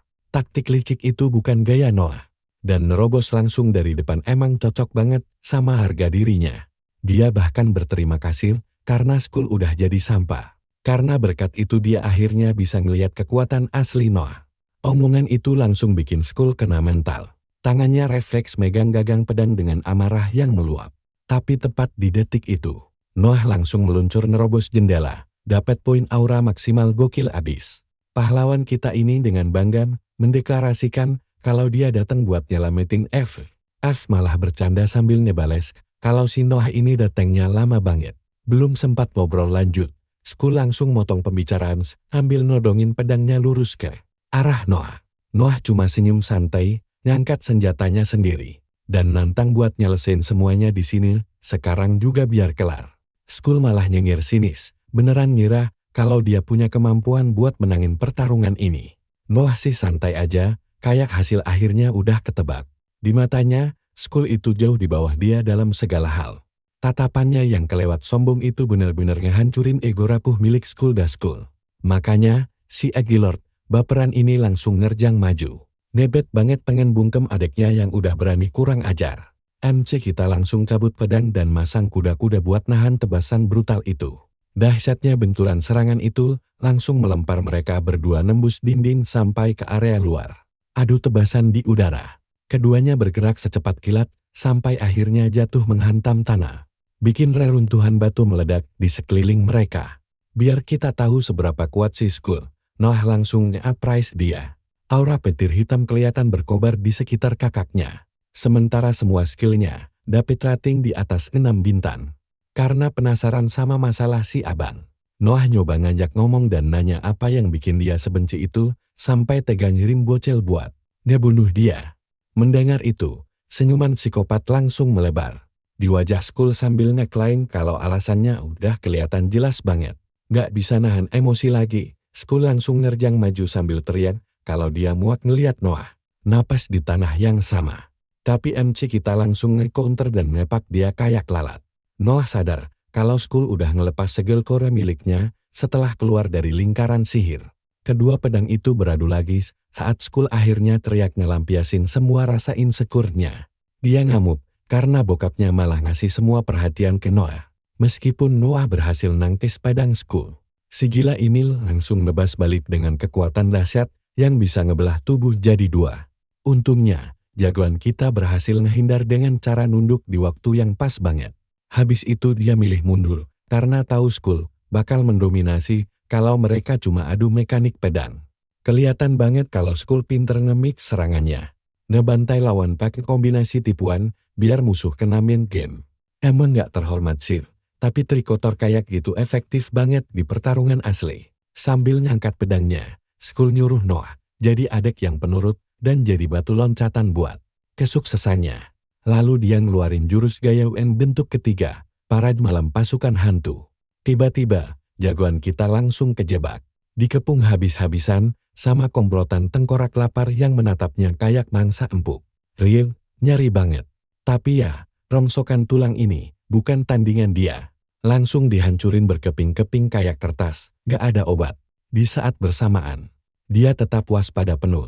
Pasukan tulang ini cuma pengalih perhatian buat transaksi aslinya. Serangan asli si Skull belum keluar. Tiba-tiba, satu tengkorak melompat menyerang dari belakang secara licik.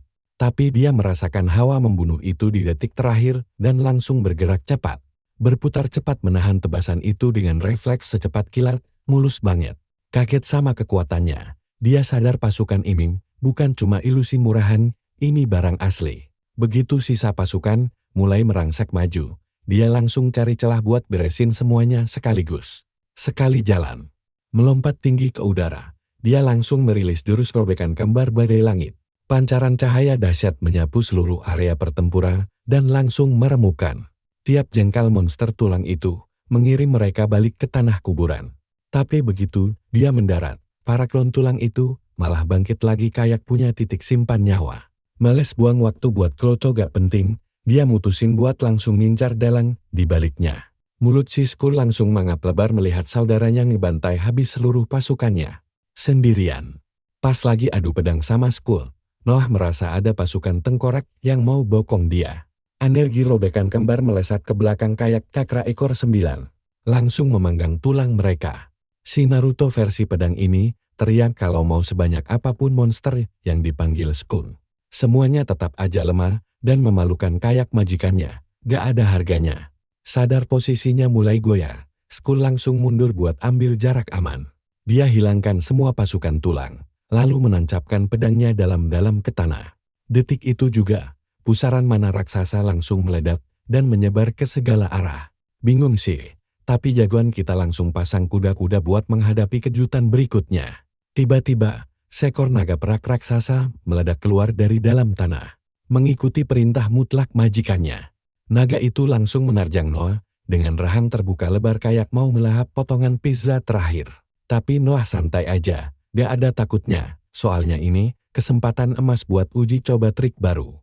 Dia langsung merilis jurus Shinui Gaya kelima, mata kegelapan suci. Naga itu terkekal saat Noah melompat sangat tinggi melampaui kepalanya. Mata mereka saling beradu saat dia meluncur turun dan mendarat tepat di atas hidungnya. Seketika, amarah naga itu lenyap total. Malahan, makhluk itu diam saja saat Noah berdiri di kepalanya bagai majikan aslinya. Bingung kenapa kadal raksasanya malah diam aja. Skul langsung teriak menyuruh si reptil pemalas itu buat bergerak dan melakukan tugasnya. Tapi sayangnya buat dia, sekarang Noah yang ambil alih aset ini karena mata kegelapan suci berhasil membajak hak miliknya. Karena naga perak itu sekarang resmi jadi kepunyaannya. Jagoan kita bersiap memberikan serangan balasan yang bikin majikan lamanya rugi bandar. Ogah kalah begitu saja. Skul nekat merilis jurus gaya pertama WM, taring penembus bayangan. Serangan itu langsung menebas tubuh naganya sendiri dengan brutal. Menembus masuk dari mulut dan meluncur keluar dari sisi sebaliknya.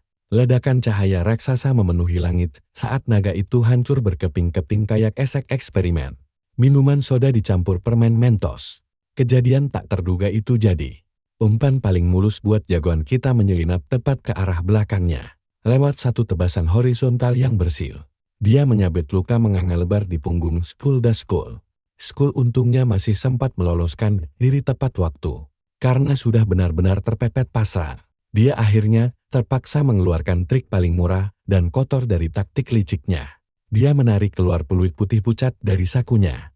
Dan seketika sebuah gerbang misterius terbuka lebar di belakangnya. Adik mereka muncul dari sana, disandera erat oleh dua pria misterius berpakaian serba hitam.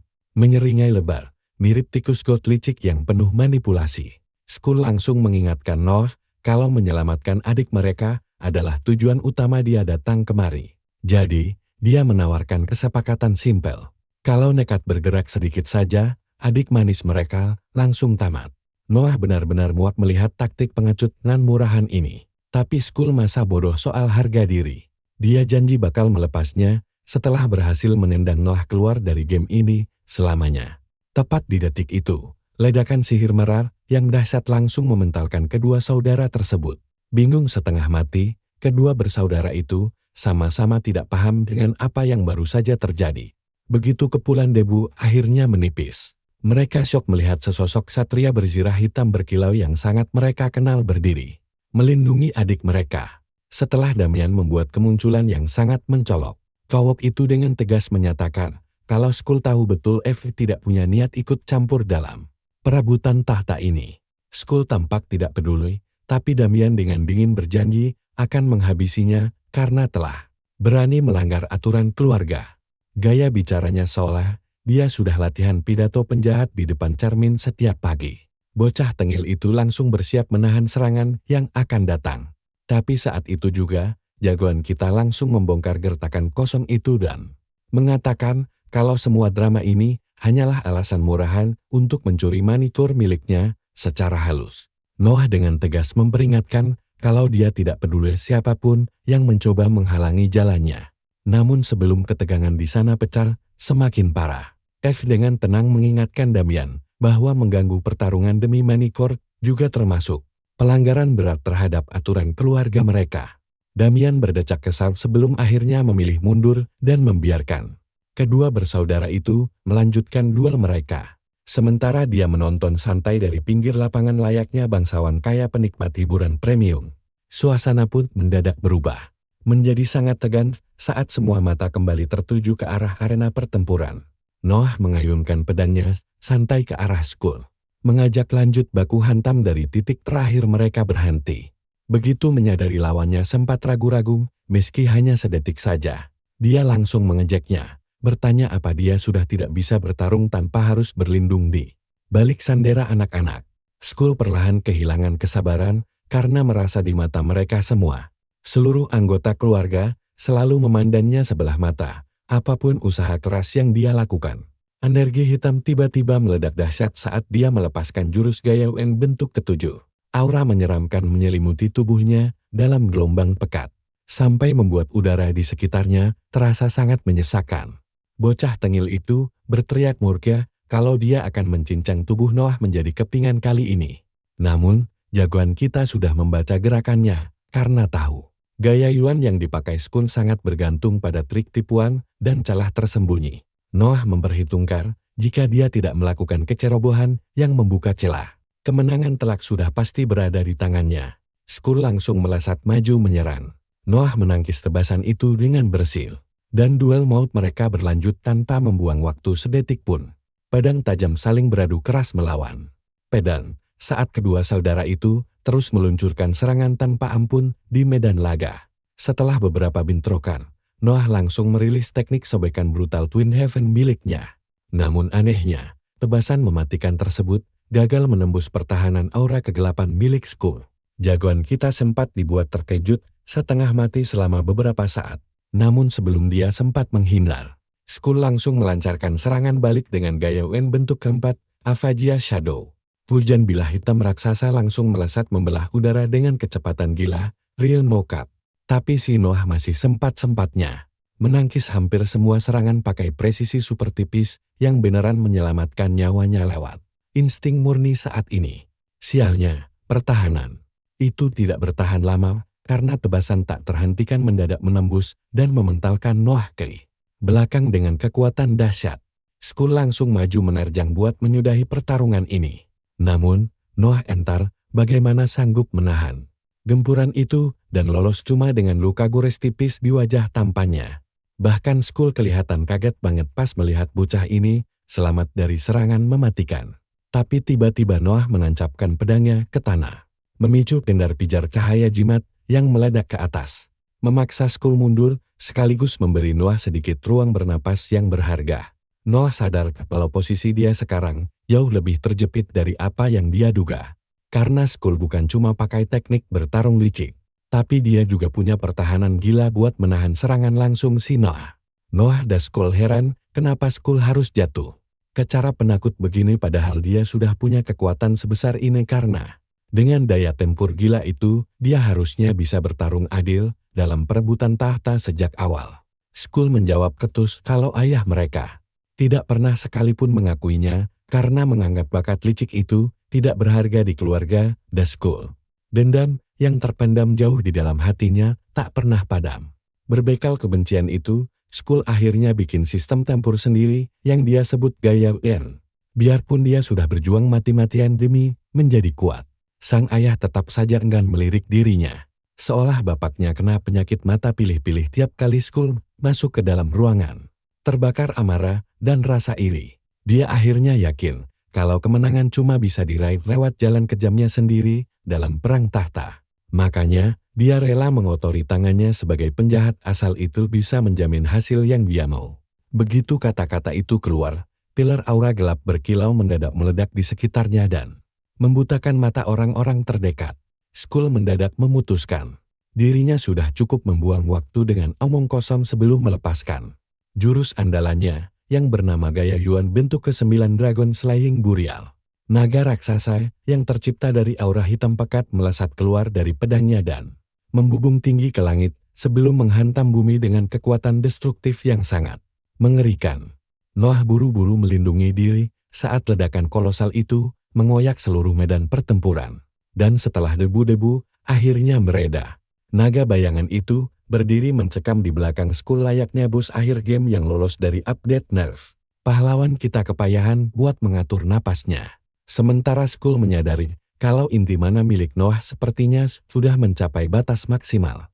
Dengan sombongnya dia berteriak kalau pendekar biasa tanpa mana sudah tidak punya harapan memenangkan duel. Tapi sebelum si bocah ingusan ini bisa merayakan kemenangan semuanya. Noah dengan santai merogoh sakunya, lalu menarik keluar sesuatu dari sana. Gerakan tak terduga itu langsung membuat Skul waspada dan membuat suasana kembali menegang parah.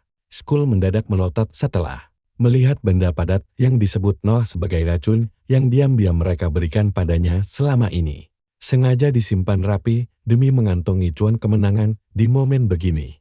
Noah langsung telan itu pil tanpa ragu, bikin Skul teriak kalau dia udah gila parah. Tapi si Noah malah santai ngejelasin kalau racunnya bakal bikin mana core overload dan bikin penggunanya berserk.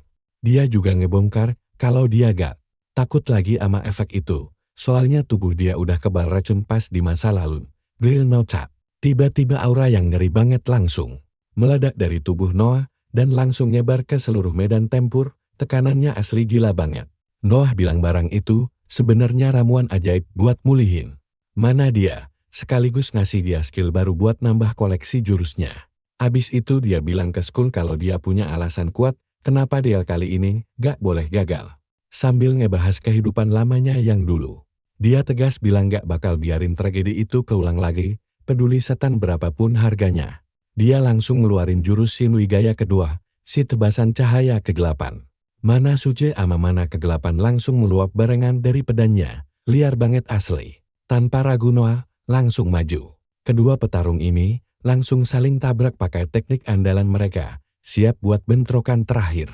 Pertarungannya jadi ngeri parah pas setiap adu pedang mereka malah bikin gelombang kejut ledakan dahsyat yang udah mirip kayak bom beneran. Real no cap.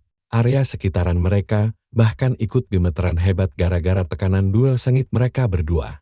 Ledakan itu hampir bikin si Darius gak kuat buat nahan dampaknya. Ditambah gelombang kejut yang nyapu sekitaran pakai kekuatan supersonik yang super nyeri. Darius masih berdiri di samping F pas debunya mulai reda. Mereka berdua langsung melongo gak percaya ngelihat kehancuran parah yang ada di depan mata. Pas debunya beneran hilang, kelihatan si Skul udah berlutut kalah di depan Noah. Tapi ada plot twist nih. Noah malah milih buat kasihan dan minta semua orang buat gak bunuh si Skul. Noah cuma minta Skul buat nyerah baik-baik aja. Bocah tengil itu sempet dim dulu sebelum akhirnya ngaku kalah dan setuju buat nyerahin mana core-nya.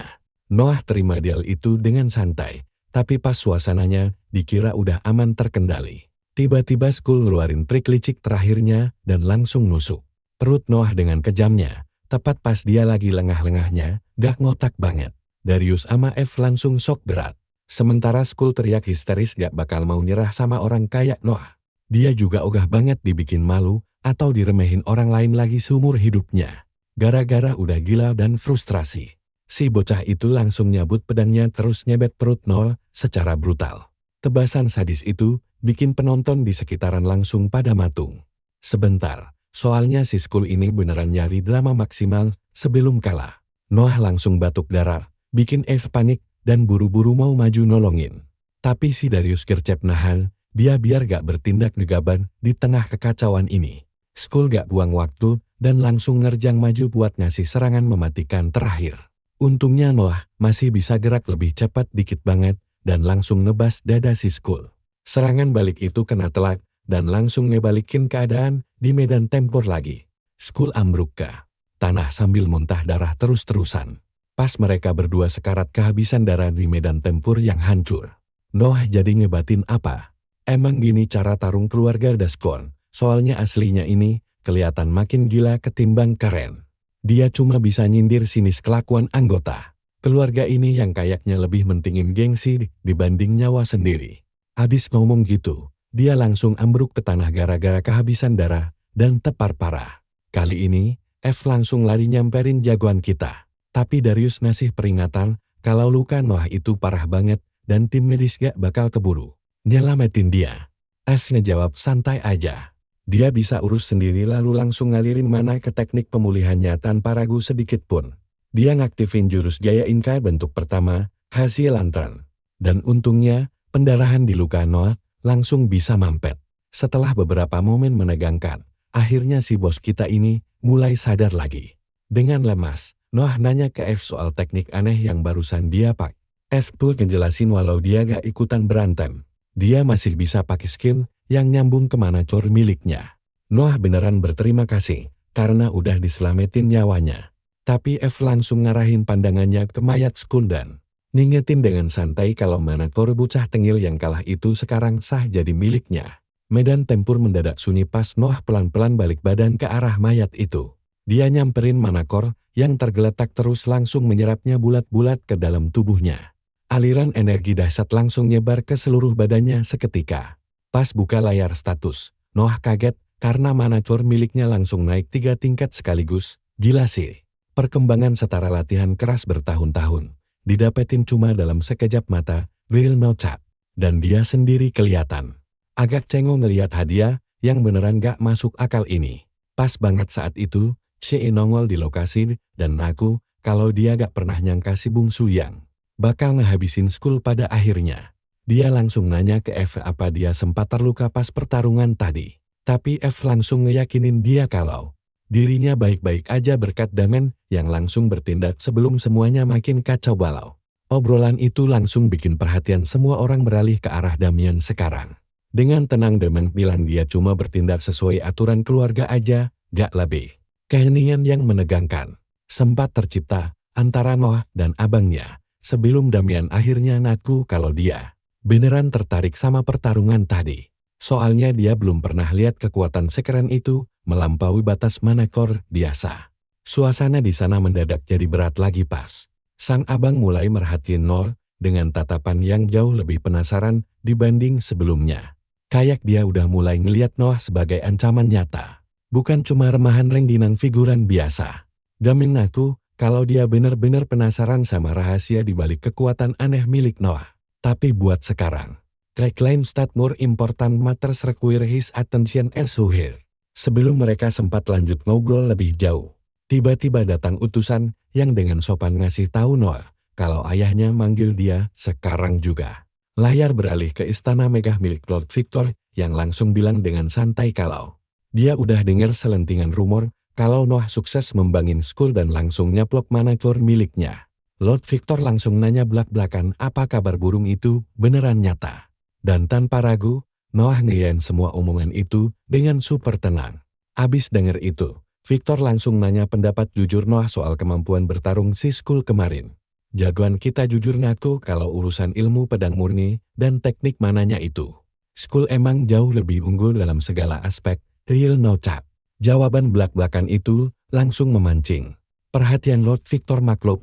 Rata-rata orang di keluarga ini emang punya masalah ego kronis. Victor lanjut mengulik situasi dan langsung bertanya, gimana cara Noah bisa menang padahal kalah spek begitu?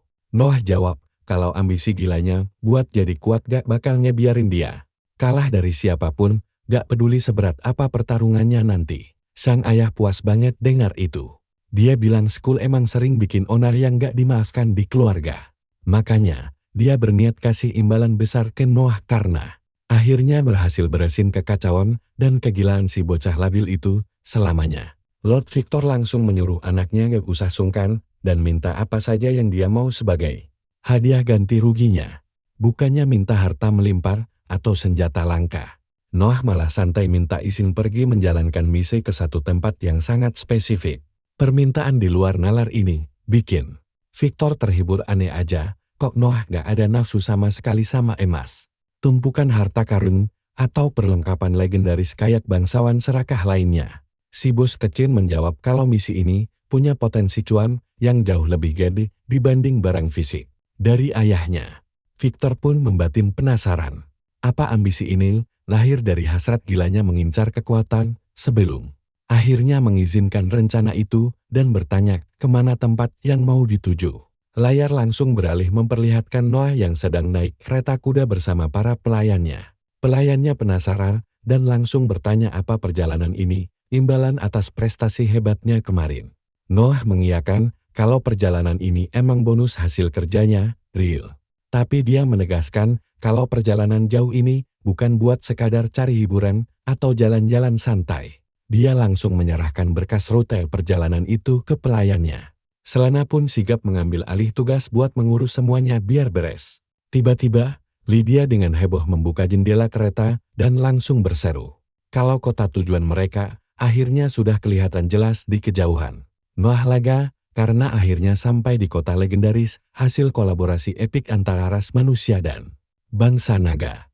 Kota sarang naga yang terkenal, Draconia. Sebelum sampai di gerbang utama Draconia, laju kereta mereka dihadang oleh dua pengawal Dragonite berkuda. Melihat kedatangan mereka, Noah pun keluar. Dari kereta para penjaga itu langsung tahu kalau dia adalah Tuan Noah dari keluarga Dazgul. Pengawal Dragonite memperkenalkan diri mereka sebagai utusan resmi yang dikirim dari Draconia. Tugas mereka adalah mengawal tamu kehormatan ini dengan aman sampai ke gerbang kota. Tapi karena posisi mereka masih sangat jauh dari kota, si bos kecil merasa ada yang janggal. Lebih aneh lagi, indranya mendeteksi aura mencurigakan di sekitar yang rasanya gak beres sama sekali. Meski curiga, dia pura-pura berterima kasih dan tetap menerima tawaran pengawalan tersebut. Detik itu juga terdengar teriakan kencang dari belakang. Sekelompok musuh menyergap sambil memaki dan menghina nama besar keluarganya. Ternyata gerombolan itu adalah suku Ugre, dan mereka kelihatan emosi banget begitu melihat tuan muda dari keluarga Dazgul ini berdiri di sana. Bahkan para pengawal Dragonite pun dibuat kelabakan karena serangan mendadak yang begitu cepat. Noah langsung mencabut pedangnya. Tahu kalau dua kadal hijau lemah itu bakal gampang digilas habis para ogre. Dia langsung teringat informasi kalau para ogre ini memang sedang terlibat perang perebutan wilayah sengit melawan Draconia di area sekitar. Dua kubu ini emang gak pernah akur, karena para ogre itu komplotan rakus yang selalu haus kuasa. Real no cap. Sedangkan kaum naga lebih milih damai, menjaga ketertiban, dan stabilitas bisnis mereka. Kalau secara hitung-hitungan diplomasi, para pengawal Dragonite curiga kalau komplotan ogre mau merusak transaksi penting Draconia dengan keluarga Dazgul. Gak mau ambil risiko, bos Noah langsung nyuruh Lydia sama Selena ngumpat aman di dalam kereta. Sambil senyum songong, bos ogre itu ngeledek kalau kadal-kadal ini lagi putus asa sampai butuh bantuan keluarga Dazgul. Biar selamat, si raksasa merah ini bahkan sok baik menawarkan bakal ngampunin nyawanya kalau dia mau nurut dan langsung pulang dengan tenang. Sakit kuping dengar omong kosong si gorila, bos Noah langsung medongin pedangnya ke muka merahnya. Dia balik ngasih tawaran yang sama, kalau mau balik kanan sekarang. Kakinya dijamin masih utuh tanpa lecet sedikit pun. Sindiran keras itu langsung kena mental, bikin urat-urat di kepala bos ogre itu langsung menegang. Raksasa gede itu, yang ukurannya 2 kali lipat Noah, malah ngeludah sembarangan sambil teriak bakal gilis tubuh manusia kecil itu sampai jadi abu halus. Dia langsung ngehentakin kakinya keras-keras ke tanah. Bikin debu tebal berterbangan sampai nutupin seluruh pandangan mereka. Tapi bos Noah tetap santai, udah siap nebas begitu ngeliat pergerakan si ogre. Tiba-tiba, sepasang tangan raksasa nerobos asap dan mau ngehantam dia sampai gepeng. Untungnya dia berhasil lompat menghindar di detik terakhir. Keputusan yang sangat cerdas, karena hantaman keras itu langsung bikin tanah hancur kayak kena bom. Gak pakai lama, si ogre langsung ngelempar bongkahan batu gede ke arahnya. Bos Noah langsung pakai jurus si Minoa bentuk pertama buat ngehancurin batu itu jadi serpian kecil. Tapi itu bikin celah, di belakangnya terbuka lebar.